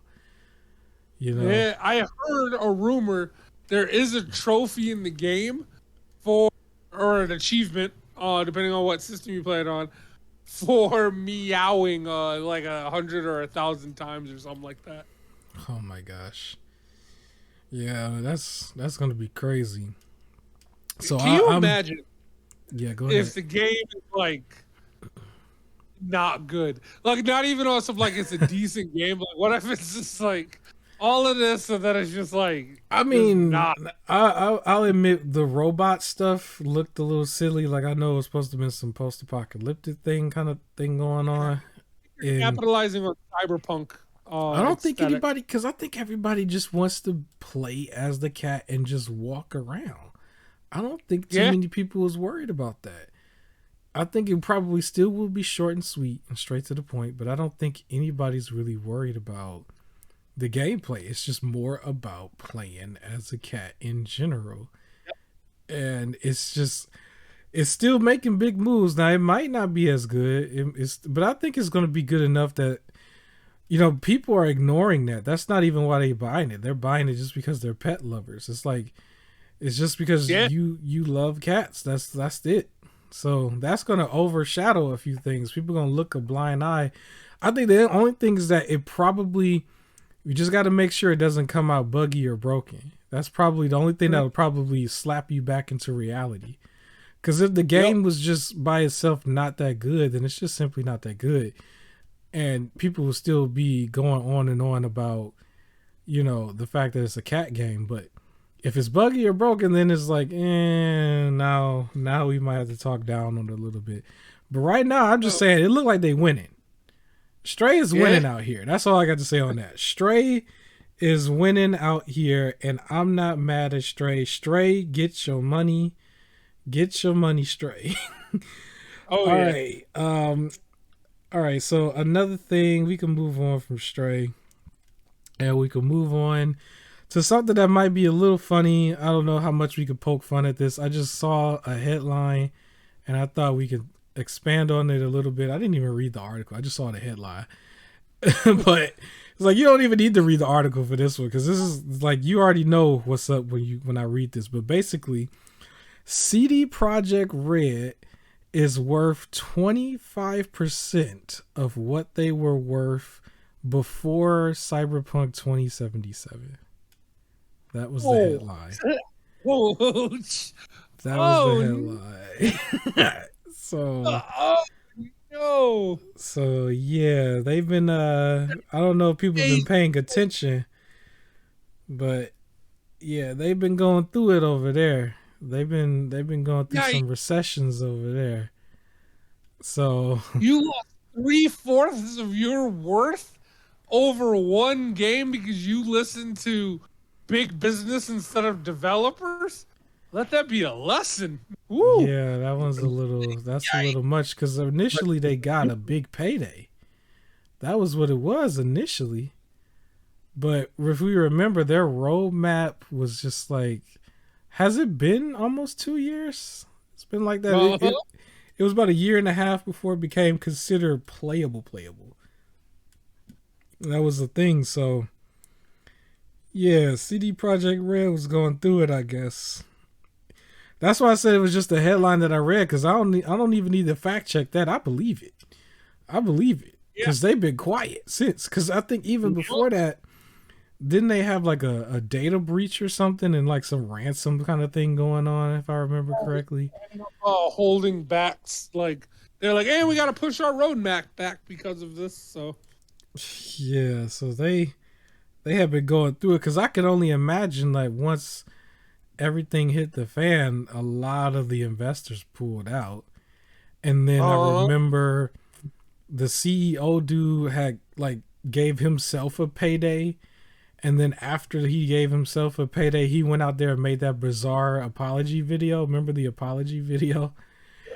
And so like after that, they had like their patch updates, and people would talk about it from time to time, and then some people would review the updates, but overall it was just, even after the updates, it was still, this is broken or that is broken, and we're still trying to fix this. And people who had played the game said they didn't really have a clear direction. They were just trying to be too ambitious for what they were trying to do, and the game was just way on the hype more than it was the actual final product. And yeah, I guess in the meantime, more stuff was coming out. The new systems was coming out. All the other things that was going on with all the other games. So eventually this one got lost in the shuffle. I remember the game itself, brand new, had dropped down to like $5 at one point. I think it was during a holiday or something. It was like you could get this for like $5. And then it went back to like maybe 10 or 15.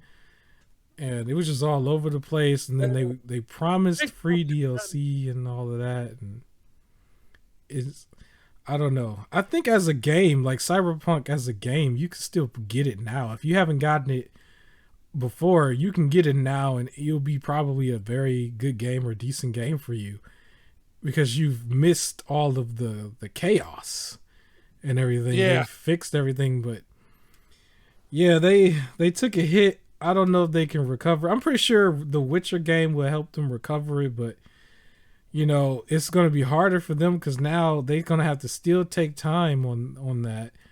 If you lost that much revenue, you probably lost some of your people, and you got to make sure the game is extra polished too.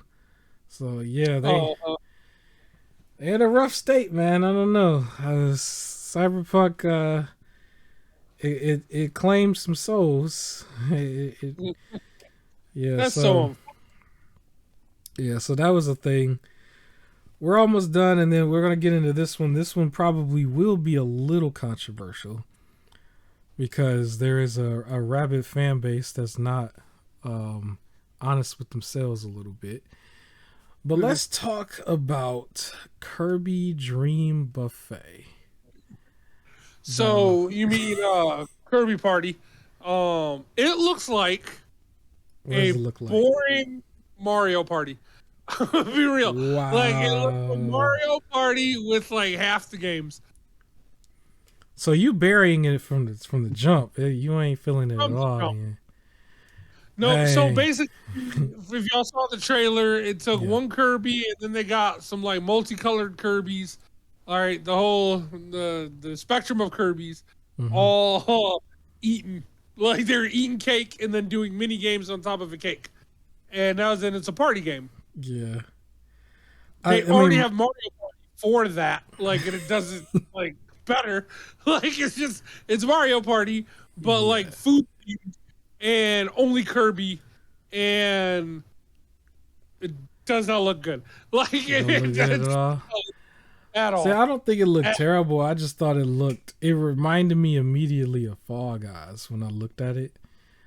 Immediately, that was what I looked at. But I don't think it looks better. But, I play Fall Guys, and I was watching some people play Mario Party, right? Like a group streaming Mario Party. Yeah.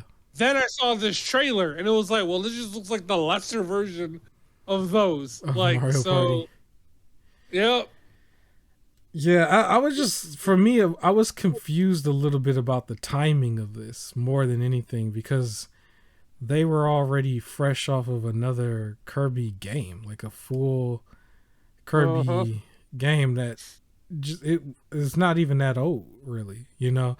So I was just like, why? Because initially, when I saw the actual trailer, like before I clicked on the trailer, I thought it was DLC.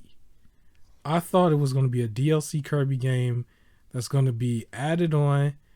And then I'm watching it and it looked, different from the other Kirby. But at the same time, it had like all the mini games and stuff, and it looked like they are making like a little party game thing.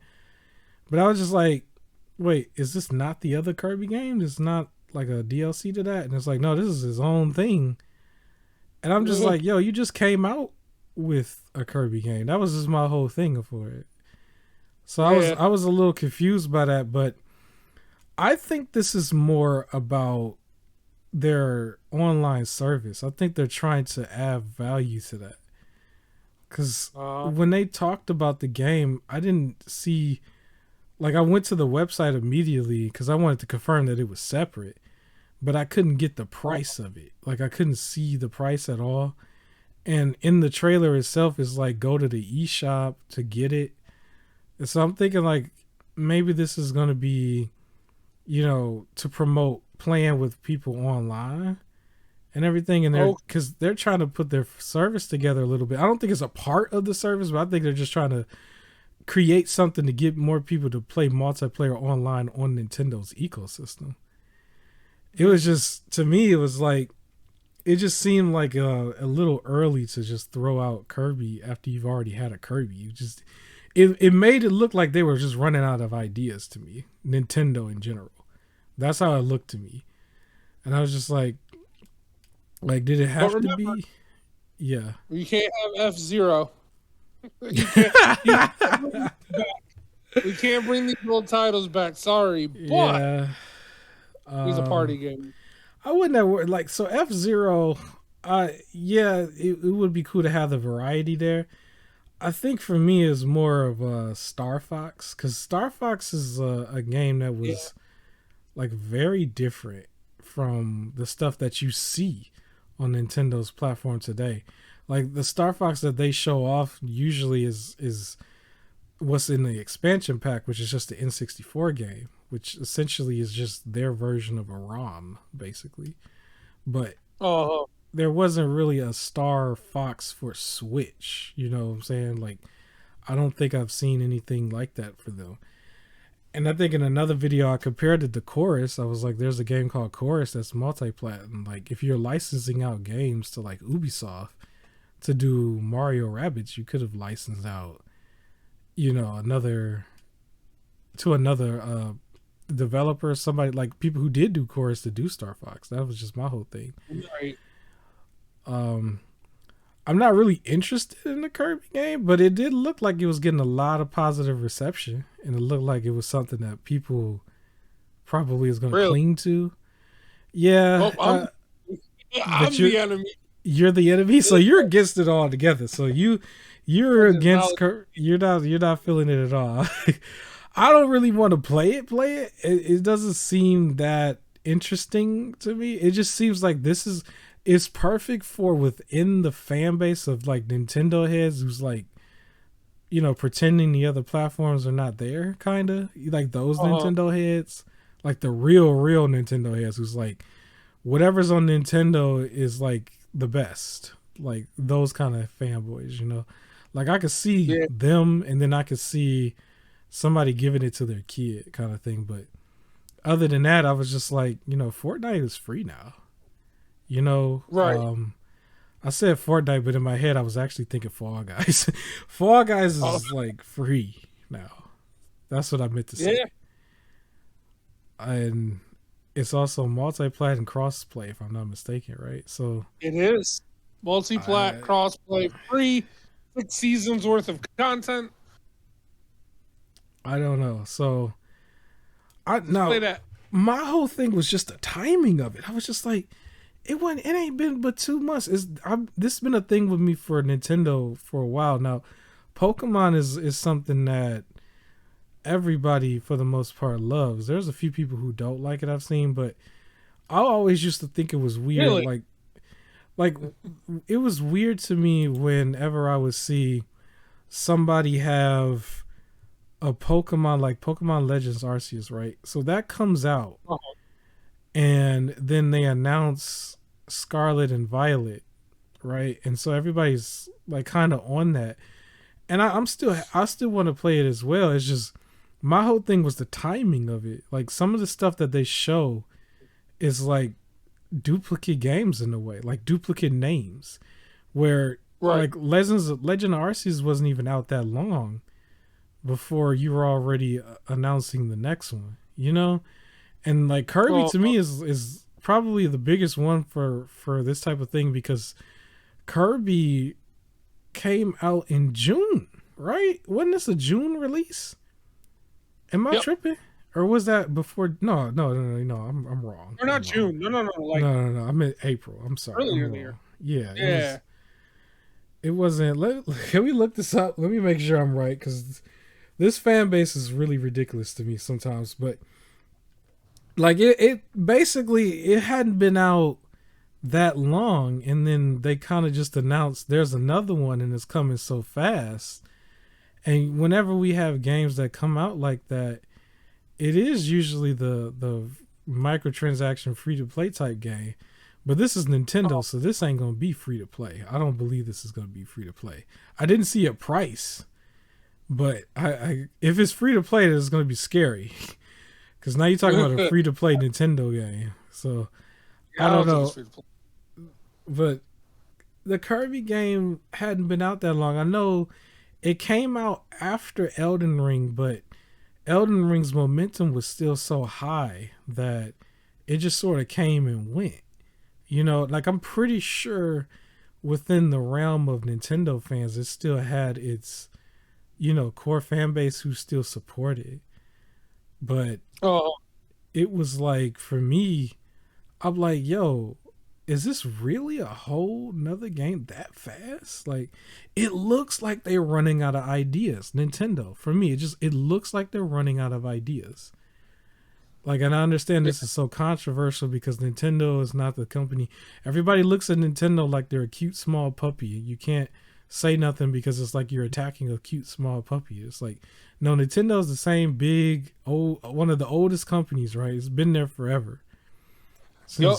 Since like all like one of the oldest ones. Like PlayStation was a couple generations behind, right? So Xbox as well. So it's just like, yeah, it could have been something else. But as a game, it's probably still gonna do fine.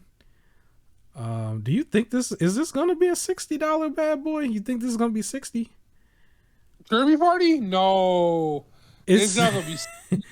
I It see better them not like be, but money out of it on some like 40 or 30. I don't think but it'll be 60. It don't need to be 40. they Like it'll probably be said if it comes out $29.99. it says summer 2022. This is supposed to come out like before it's supposed to come out like fast. It didn't say fall if I'm not mistaken. It said 2022 release dates. This is coming out right away.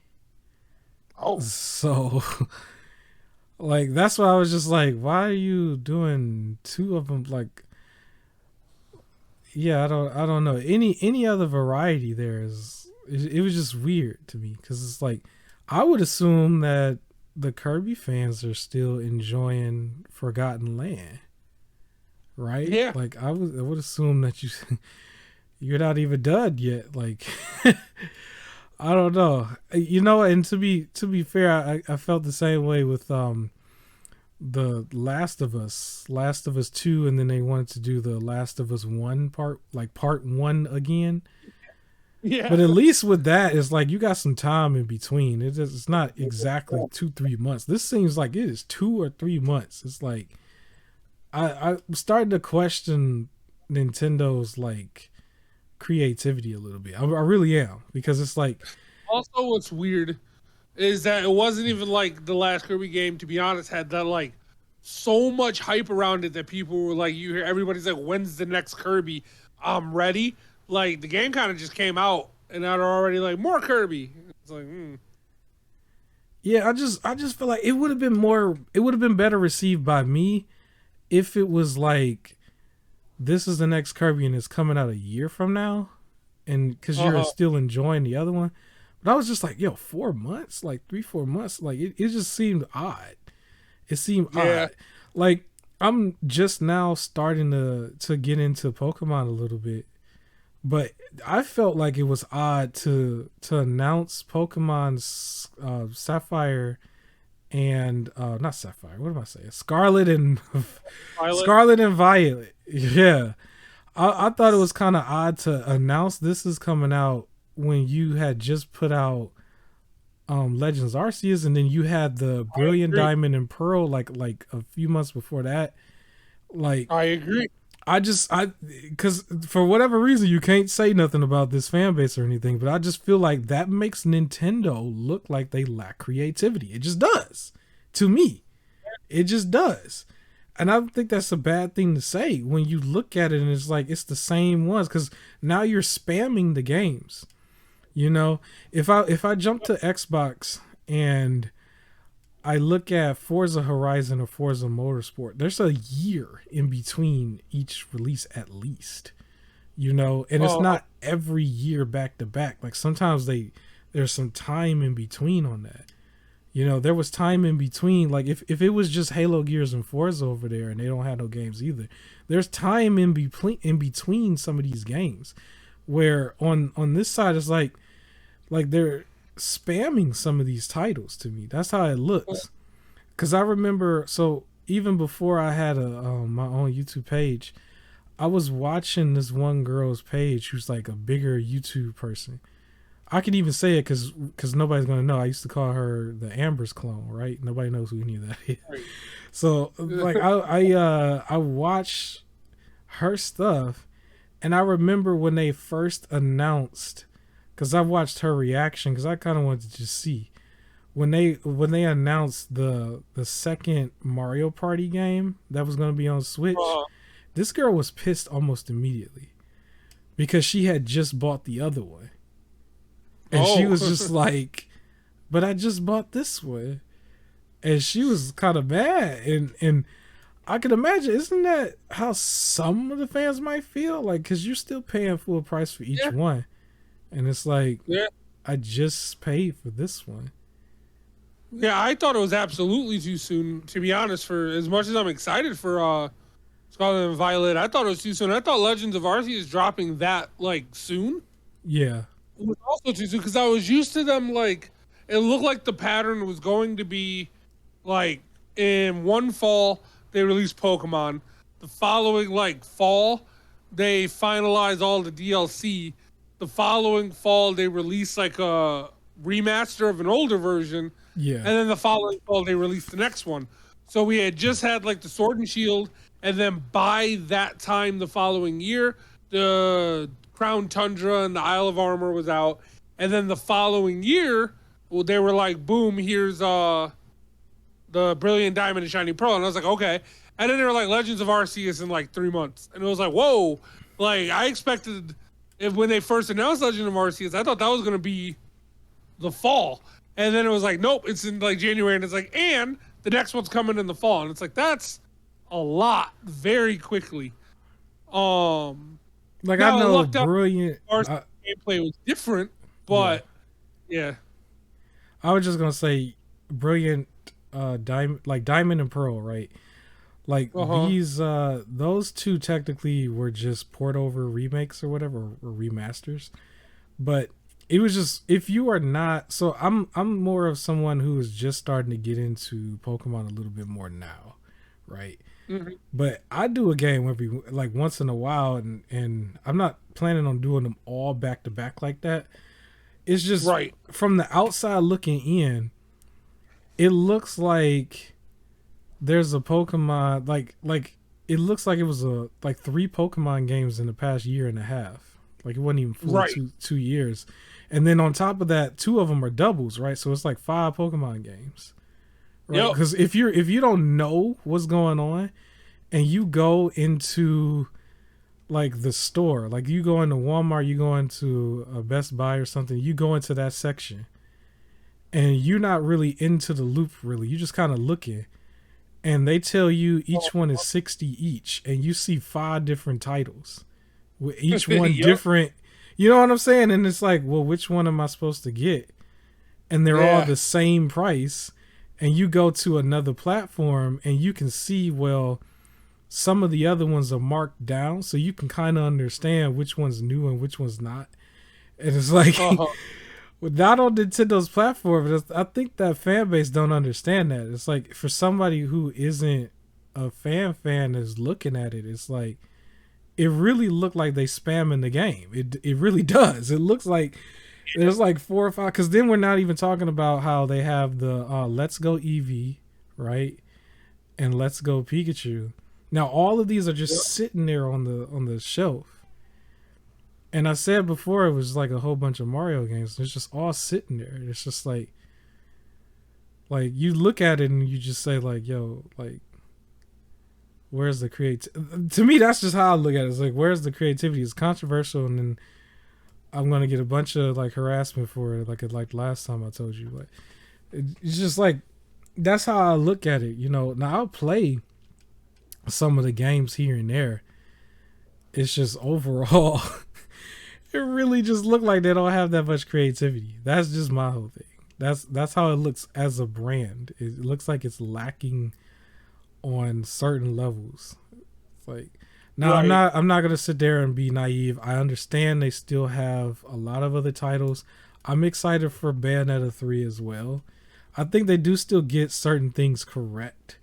I just feel like some things, when you see the optics of it later, the branding is like, for somebody who's trying to just get into it, it looks overwhelming when you go to the platform. Because there are technically still people out there who haven't, like, they know who Mario is and they know the name Pokemon and probably Pikachu, but maybe they haven't really played on the platforms like that for a while, or they're not really a gamer and all of a sudden they want to be because of like a new friends group or something. And then you go into the store and you look and you see it's like 4 or 5 different Pokemons, but then you go Google search some gameplay or something, or you go on YouTube to look at gameplay, and the graphics don't look that much different. What you're doing don't look that much different. And it's like, now this is the controversial part, right? But like, from the outside looking in, you just like, what is going on here? Which one's number 1 and which one's number 5? Which one's number? Right. You know what I mean? That's just how I looked at it on there. So it went on, and it actually it seemed like I just attacked Pokemon. It's really more about Kirby. It was just like, just as the title of the, I don't know, this is too long for a clip, but I'll try to find a way to clip it. But literally, it just seemed like it's too soon for that, to me. It just seems that way. Yeah. It made it look like on the platform that you don't have that many variety of options. There's still some options there, because the game that keeps coming to my head is Triangle Strategy. That's all I keep thinking of right now. But it's not even just that. You still, Fire Emblem, you have that. I still look at that as if it's Hyrule Warriors Age of Calamity. It's like almost the same thing to me. But I don't know. I just think when it comes to the things that's the top brand, it doesn't need to be like as many games as it is. Like, I think Right. that's just my whole thing for it. If I was to talk about like Mario for a second, like I said before, Mario Kart, Mario Odyssey, and Super Smash Brothers are like the Mario games that if you're on Nintendo's platform, you would have. You almost like gotta have it. But everything else is like Mario YouTube channel. It's like, okay, now he's playing tennis, now he's playing golf, now he's a paper. And then Yeah. and then they're not reviewing well. And then Strikers is like one of the newer ones where I saw the community kind of like talk about it sideways a little bit, but they're being nice about it because they're still trying to be like a Nintendo channel. But I'm just looking at it like, well, it could have been Star Fox. That's what I was saying before. It could have been 3D Donkey Kong. Right. I'm not mad at them making a 3D Kirby. It's just I question when the next one is Kirby again and we ain't even let the first one breathe. That's what I question. Right. So, yeah, I don't know how long this episode is going to be. But that was my thing. Anything else you want to say on just the do you think it's... Because I went on and on about that for a minute. Do you think it's too many duplicate games over there? Or do you think that they're... Yeah. How do you So feel as a about that? Pokemon fan, Yeah. like I'm a Pokemon fan, I play all of them. It can be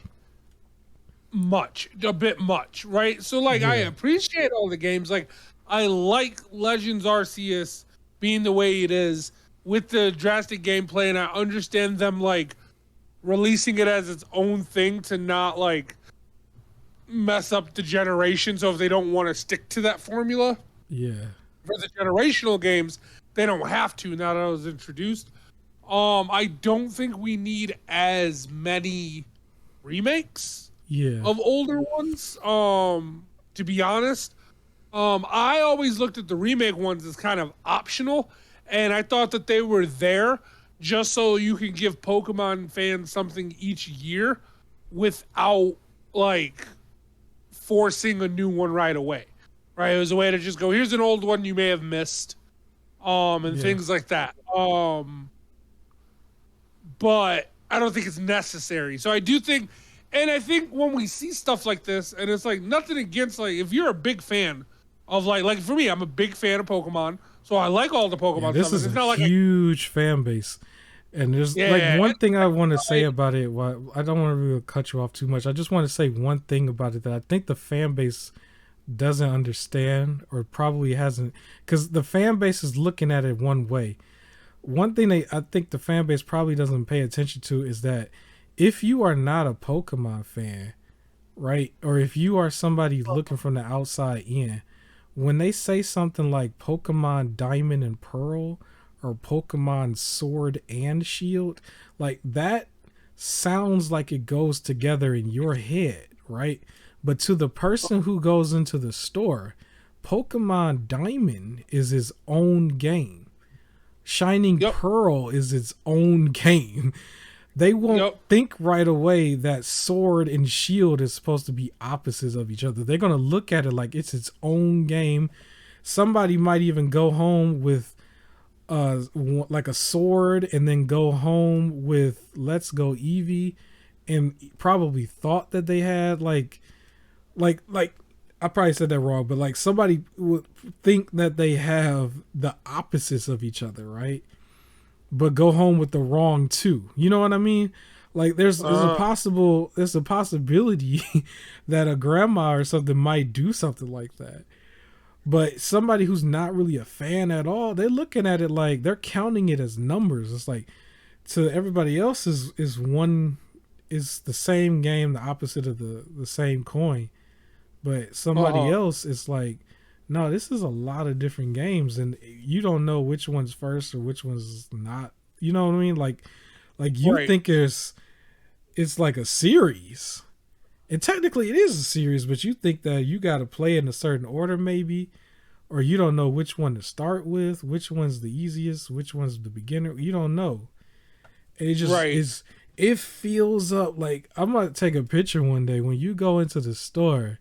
And they're all right there next to each other. It looked like it covers the entire section. I know. I have like almost all of them, so I know. I'll be sitting there looking at it could be intimidating. And I think so. My biggest issue, honestly, with the like constantly like releasing like of the same stuff, because I don't buy like Pokemon Snap or Pokemon Cafe or like the side ones. Mm-hmm. But when I like it's cool to have all this Pokemon stuff. But then it's like these companies focus solely on the big names. And again, that's where it's like, well, how come we can't have a Star Fox game, or how come everyone in Smash Bros doesn't have another game by now, like coming out? And it's because, well, they're gonna keep focusing on just Mario and Pokemon and things like that. And it's like, no, give me some of the other stuff. Like, I'd rather there be a bigger break in between Pokemon if it means I get like a Star Fox in between, right? Like, so that's where I am. And this is again coming from somebody who's played all of the Pokemon games, and some of them I play both in the generation. Not all the time. Usually I just get one, but some of them I play both in the generation. Yeah, it's just I want more. I want more variety of games, and I feel like focusing on just the one title limits that. Yeah, it was just a little odd to me from the outside looking in. Like I said, I'm enjoying the ones. I do want to play. I'm still saying I want to choose Violet. I just liked how it looked. But yeah, I want Scarlet. You want Scarlet? I want Scarlet. Well, yeah. I go with Red. I think the Legendary looks cool. I think the Professor looks cool. Yeah, I was just saying, just the part. So this kind of goes on to a video I did a while back when I was saying I was going to call out Nintendo. A part of for me is just when I heard the story of the dude who invested all this money to get on this conference call, and the response that he got was it was just not realistic to give bring back every franchise that the fan wants. It's like when I hear them say that, and then when you go in the store and it's like half of the selection is Mario and the other half is Pokemon, then you might have a few other games here and there, but they'll take up like one row worth of different titles, while the rest of it is like this grid. And I'm just like, well, wait a minute here, because if you go back, it's not even that many more games that people are even talking about, but just from the ones from Smash Brothers and then a few titles from GameCube, it's like, yo, this absolutely could have been done. Like, what are we saying it can't be done? So that's why I said something. But this is controversial to a lot of people, you know. And it's like, oh, congratulations, I'm canceled already. I just started because I didn't talk sideways about Pokemon. I'm just saying from the optics of it, it looked like they got like so many of these games and not enough of everything else. It's like, you know, I'm going on and on about it in circles now, but yeah, so that was a whole section because I'm looking at the time on it and I'm like, we just started talking about this and it's about more than 20 minutes. Anything else you want to say on that? Well, are we canceled, man? You think we canceled? Did we step on some toes? You did. I stepped on some toes. I stepped on some toes because I went to Pokemon and this was supposed to be about Kirby. But it was just, and then I know I mentioned Mario at some point too, right? But it just looked like it's a lot of them, don't it? It looked like it's a lot of them, and I know in real life when the people, like, I had to go back and forth with a few people about this, and then when I asked, well, why didn't you buy this one, or this one? Their response was, well, that one wasn't my style, and I'm like, well. It's somebody's style, right? It's better be, because realistically, the game you wanted, they don't got it, but they got like 3 or 4 of these. So I'll point it out. The reason we were supposed to talk about just Kirby and it ended up tailing off to Mario and Pokemon because that new Kirby game looks so uninteresting that we had to talk about. Oh my god! So yeah, I guess I'll make this a super clip. This will be like half the podcast, and it's like, if you want to be mad, you got to listen to the whole thing. I had to try to figure out how to make it just Kirby, but you're burying Kirby right away. Like, Kirby, the game itself is not what I'm mad at too much. Even though, I still say, like, it to me, it reminded me of like the Fall Guys, and I felt like this has already been done, and they're just kind of reskinning it for their own platform. I was just saying, just for the release strategy, it was like, why is this coming out immediately after the other one? That was my whole thing. Like, I'm more on what they're releasing. But you're burying the game itself. Throw it, because like, I don't care. It's, man, that thing just, it looks like it was made for like toddlers, but like The toddler ain't gonna play it without the adult, and you already got two better ones. Like, This is still no, play recording. Fall We are in Guys. so much trouble. Play Fall Guys. Play Fall Guys. Mario Party. All of the games look like they're for younger kids. It's just, I don't know. I am advocating for more Metroid at the end of the day, because Metroid to me is a little bit more PG-13 at least, you know. And I think there are some Nintendo fans that can appreciate PG-13s. You know, if somebody's gonna try to force Mortal Kombat movies to be as PG-13 as possible, then maybe we can also stretch the other side and get some of these PG-G looking games and make them PG-13. That's enough. We already canceled. I'm already canceled. I'm cancel. I don't care. I'm not blind. I'm not blind to this. I'm just looking at it overall and I'm saying that's enough. All right, we went on way too long on that. That's fine, but I think we are almost done. There was briefly tell me about the hip hop false claim Lofi. Is it Lofi? Yeah, lo-fi. Lo-fi. So lo-fi hip hop, which is like it had, I think like 2-year like stream going. It was a non-stop stream, year round. Wow. How do you do that? You burn out your computers and stuff, right? What? They had it set up. 21,000 hours of playtime. Jeez. So with almost 800 million combined views between their two videos. So they had lo-fi hip hop beats. And so they only had two videos. A lo-fi hip hop beat for like relaxing and studying, and then there's a lo-fi hip hop for like sleeping and things like that. Now, when I got into it, which was fairly recently, it's only been for 2 years, well, about like a year and a half, I feel like it's been longer. Like I feel like there's been there forever.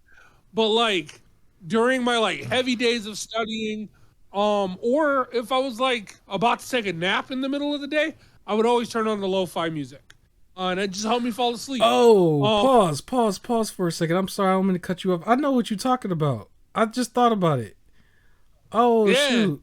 Oh, with, like, shoot. The anime, like sitting at a desk. The little girl at the desk or whatever, they be playing some hip-hop type beats.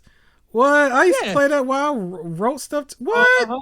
What? So, because I feel like it's been out for a long time. So to hear it was like 21,000, I thought it was longer. Dang. But, so basically, somebody, I don't want to talk countries because I didn't look into it, but somebody. Okay. It was somebody from like some other country. It's just I don't want to just like this country, like you know. That's fine. But we somebody pretty much made a false copyright claim on the music, which they make their own music. Like everything they have is it was real mellow and real nice. There's always a live stream of at least 40,000-50,000 people at a time. It didn't matter which time I went on there. Yeah. When I would go to sleep with it on sometimes. When I would go to game night at a friend's house, that this is what we would play in the background just to like chill and like do stuff. It was nice. Well, they put in a copyright claim, and without checking, YouTube was like copyright and took it down. Wow. The channel ended both streams, and then apologized for it and was like, "Our bad." And it holds the Guinness record for like longest stream, and they're able. They got their channel back up, and they're able to keep going again, and keep playing music again. But like they were like, "Our bad," but it brought up the new issue where it's like you can copyright claim something, and without them even checking or you being able to appeal, YouTube just takes it down. And it's like this is now people are for this channel. People are heavily fighting. Like, no, there needs to be a check. The person, it should be an innocent until proven copyrighted, not copyrighted and proven you can. So. Because I think what YouTube is trying to do on their end is, if you're showing some sort of thing like violence, murder, or something sexual in nature or something, they want it's like it's easier for them to protect themselves by getting it off the platform first, and then somebody either manually goes back or they just leave it off and then come back whenever.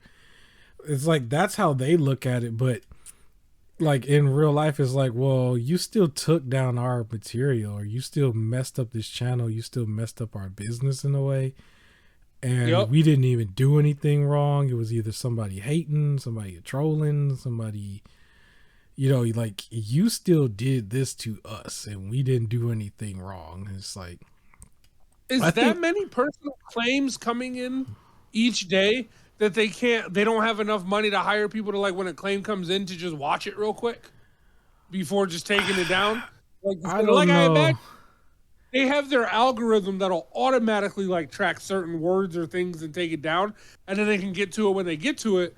But for Yeah. the ones that have cleared their algorithm and then someone has to, like, physically hit a copyright claim or physically hit, like, a claim thing, I feel like there's not that many. I can't imagine there's that many. Those It, people are just sitting here just claim, claim, claim, claim because they're bored for the day. In which yeah. case, then you can check one video, see that they were wrong, and then block any claims that they make. Because it's just like, boom, that's one person gone. That was like a thing with the reaction channels at one point, because the reaction Uh, channels, it wasn't even that they were posting bad stuff or anything. It was just you posting yourself watching it, and so you're leeching off of the success in a way. And that was a yep. thing for it was to the point where YouTube had to update their own terms and service for it, because it was such a huge thing at one point that's starting to come back because of TikTok and because of Twitch, because there's a lot of people who are just massively uploading stuff from Twitch that went through their check systems because they're big Twitch streamers, and then they just upload their content on YouTube afterwards, whoever didn't catch it live. And so they're like, they're growing on two platforms, but the stuff they're watching is like the Johnny and Amber stuff, or they're just watching a bunch of meme looking stuff, and now they're getting all the credit. And TikTok is not as like, TikTok is going through it now, but they're going through what YouTube has already been through. So when you see all those TikTok memes where it's like one person on the side and they're kind of smiling, and they're you said you was annoyed by this yourself, right? Like with the TikTok person, yeah, like, so that's a thing right now where people kind of look at it on one side and somebody else's work on the other side. It's like a left and right thing. But that's Yep. basically their version of what YouTube has already been through with all the reaction channels, where it's like somebody's just in a corner, or somebody's big and the reaction, the content is little or whatever, and they're like saying their name like really, really fast. And he's like, what did you even say? And then all of a sudden they're reacting to it, right? And they're doing that face. And it's like, Say something. yeah. Say something. Add to it. Don't just sit on half of the screen nodding while the other half is actually doing something, and then it cuts to the little TikTok screen and it shows Yeah. you didn't do Yeah. anything. Oh, So now TikTok is going through the same thing. And what's crazy about it is like the people not even introducing themselves. It's just they're on it, and it has their watermark in it now. And sometimes on TikTok, I've seen where the watermarks are now floating. It's like two watermarks at the same time, but it's like you're now just leeching off of the success of somebody else's TikTok, I guess. And then the algorithms for like the other platforms, they don't care. They're computers, right? So they're just pushing this content, and you'll see it everywhere. And it's like, okay, I'm technically supposed to be only looking to the right, but there's this person on the left doing something, I guess, or kind of just standing there, and they're like doing their own version of Mr. Bean almost. They're just kind of smiling a little bit, and it's so much useless content. It's just a flux of it, right? That I was just like, man. So yeah, that's a thing. And so I can't believe this is the channel, because at first I didn't know what you was talking about. I was like, okay, it was somebody hip hop. I was like, oh man, they can't take that channel down, because yep, they did it. It's back. I checked this morning. It's back. yeah, it needs to be back. Now here's my thing. Here's the controversial part. I'm gonna be controversial again, but I think everybody would agree with me on this. The people, they should do estimates, because the system, I know this on my end too, because I could see analytics.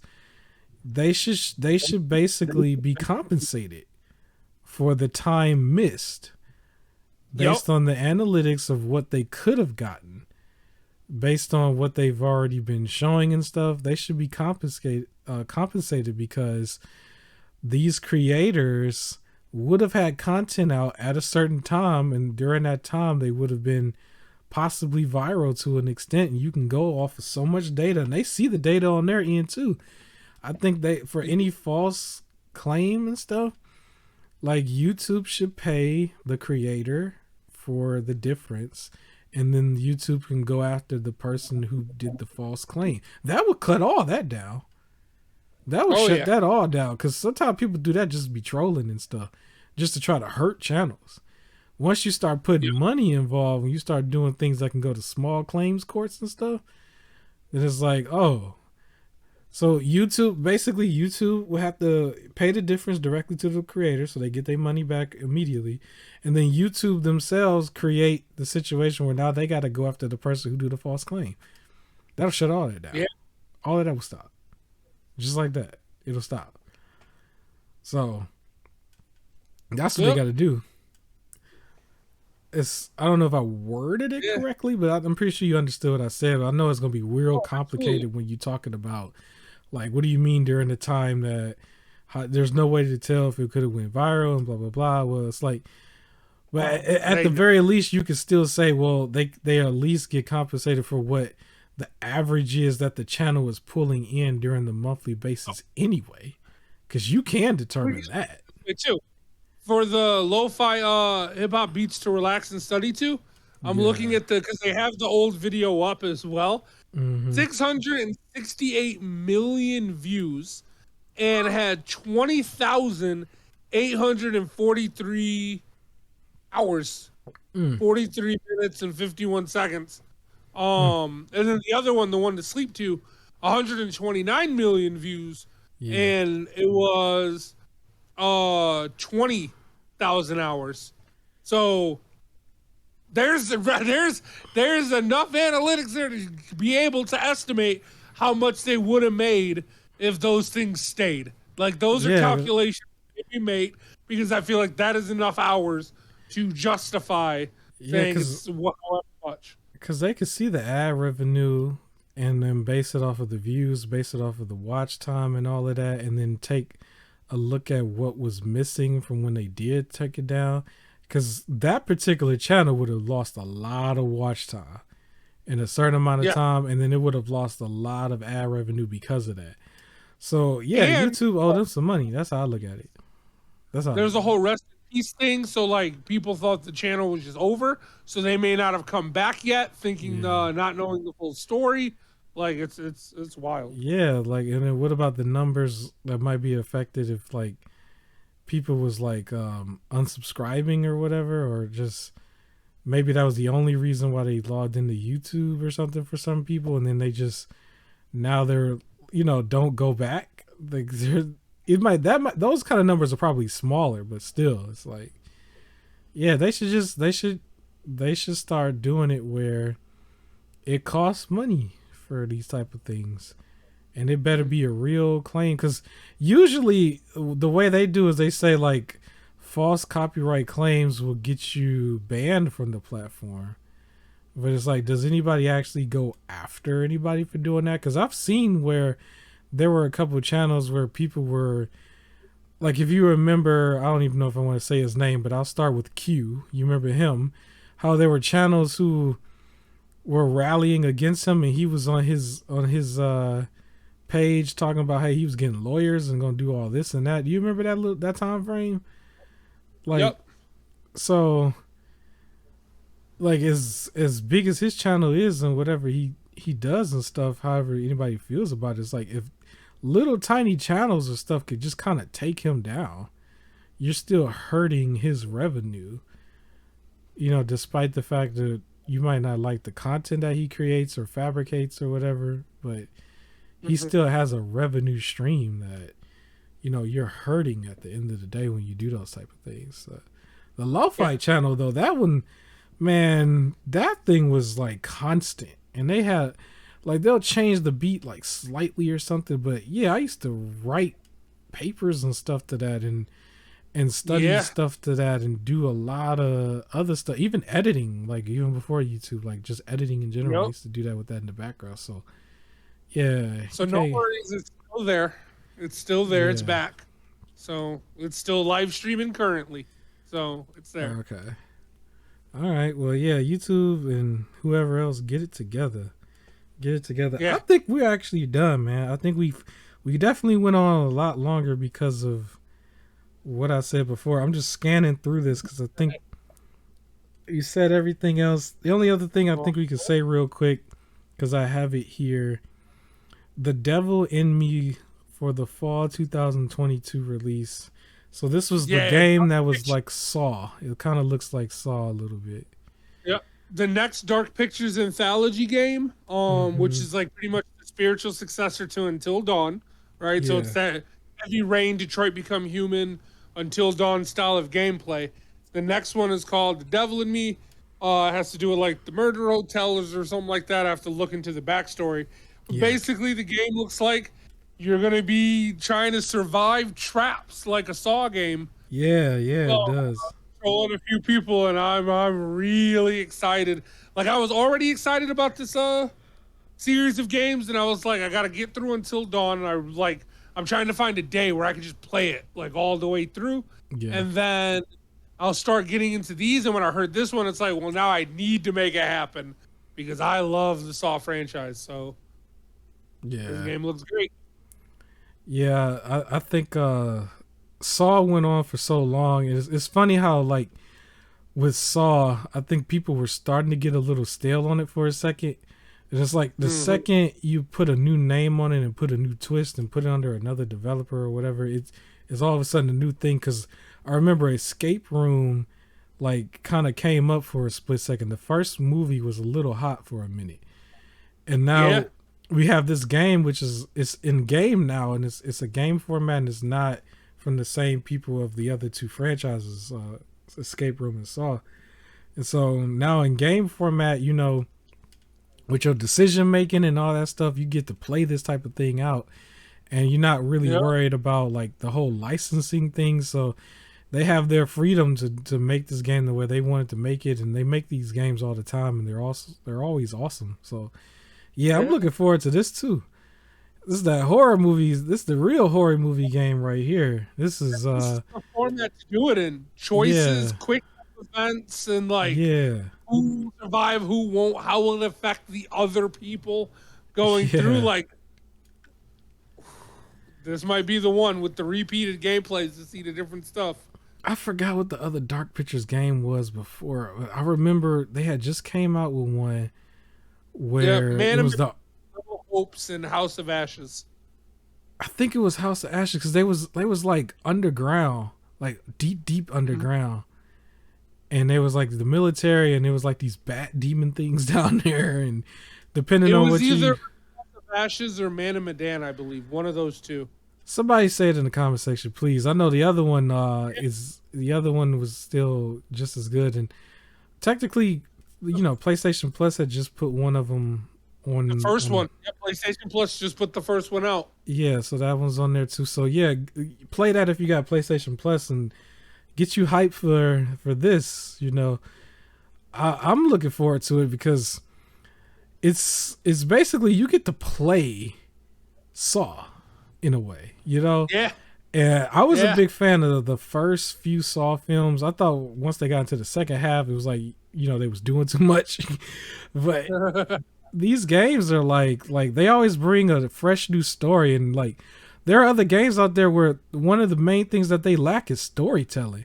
And these guys they don't lack storytelling. They're all about their storytelling. So yeah, I'm looking Oh yeah. forward to this one. This is a good one. I don't know if I'm gonna do it directly during Halloween, because I might still be in Callisto Protocol, because I think I'm still getting Callisto Protocol day one, and I might be Yeah. playing that one around that time, because the fall is usually my busiest time. But yeah, I'm still gonna play it though. You and me, we always still do Halloween stuff by February anyway. So we might do some party streams on this one, man. But yeah, this is definitely a really good game, a good game to look forward to. It's different from a lot of other things, So I'm looking forward to that. Anything else you want to say on this game? I'm really excited for it. I just recently went through and back to back watched every Saw movie, and getting ready for when Spiral was coming out, and then went to the theaters for that. So nice. Yeah, I'm ready for it. So I'm ready for this game. It looks great. Yeah, that's awesome. So yeah, I think that's it. I think we covered everything. We definitely went way over time, and that's fine because I think technically because of technical difficulties, we had to gonna splice two things together. So I think we're gonna be pushing almost 3 hours. So that's fine. That's fine. We got plenty of content here for whoever, send this out to whoever you need to get a new podcast. Anybody need a new podcast, send this out. Other than that, any last words before we wrap this up? Yeah. You can take back the Kirby game. Give me a AAA Power Rangers game. You gonna get us? We already canceled. I went 40 minutes of just pure cancel me. That's fine. Yeah. So yeah. All right, man. Like, comment, share, subscribe, and I will catch you on the next one. And don't forget to wash the back of your ears. And we are out.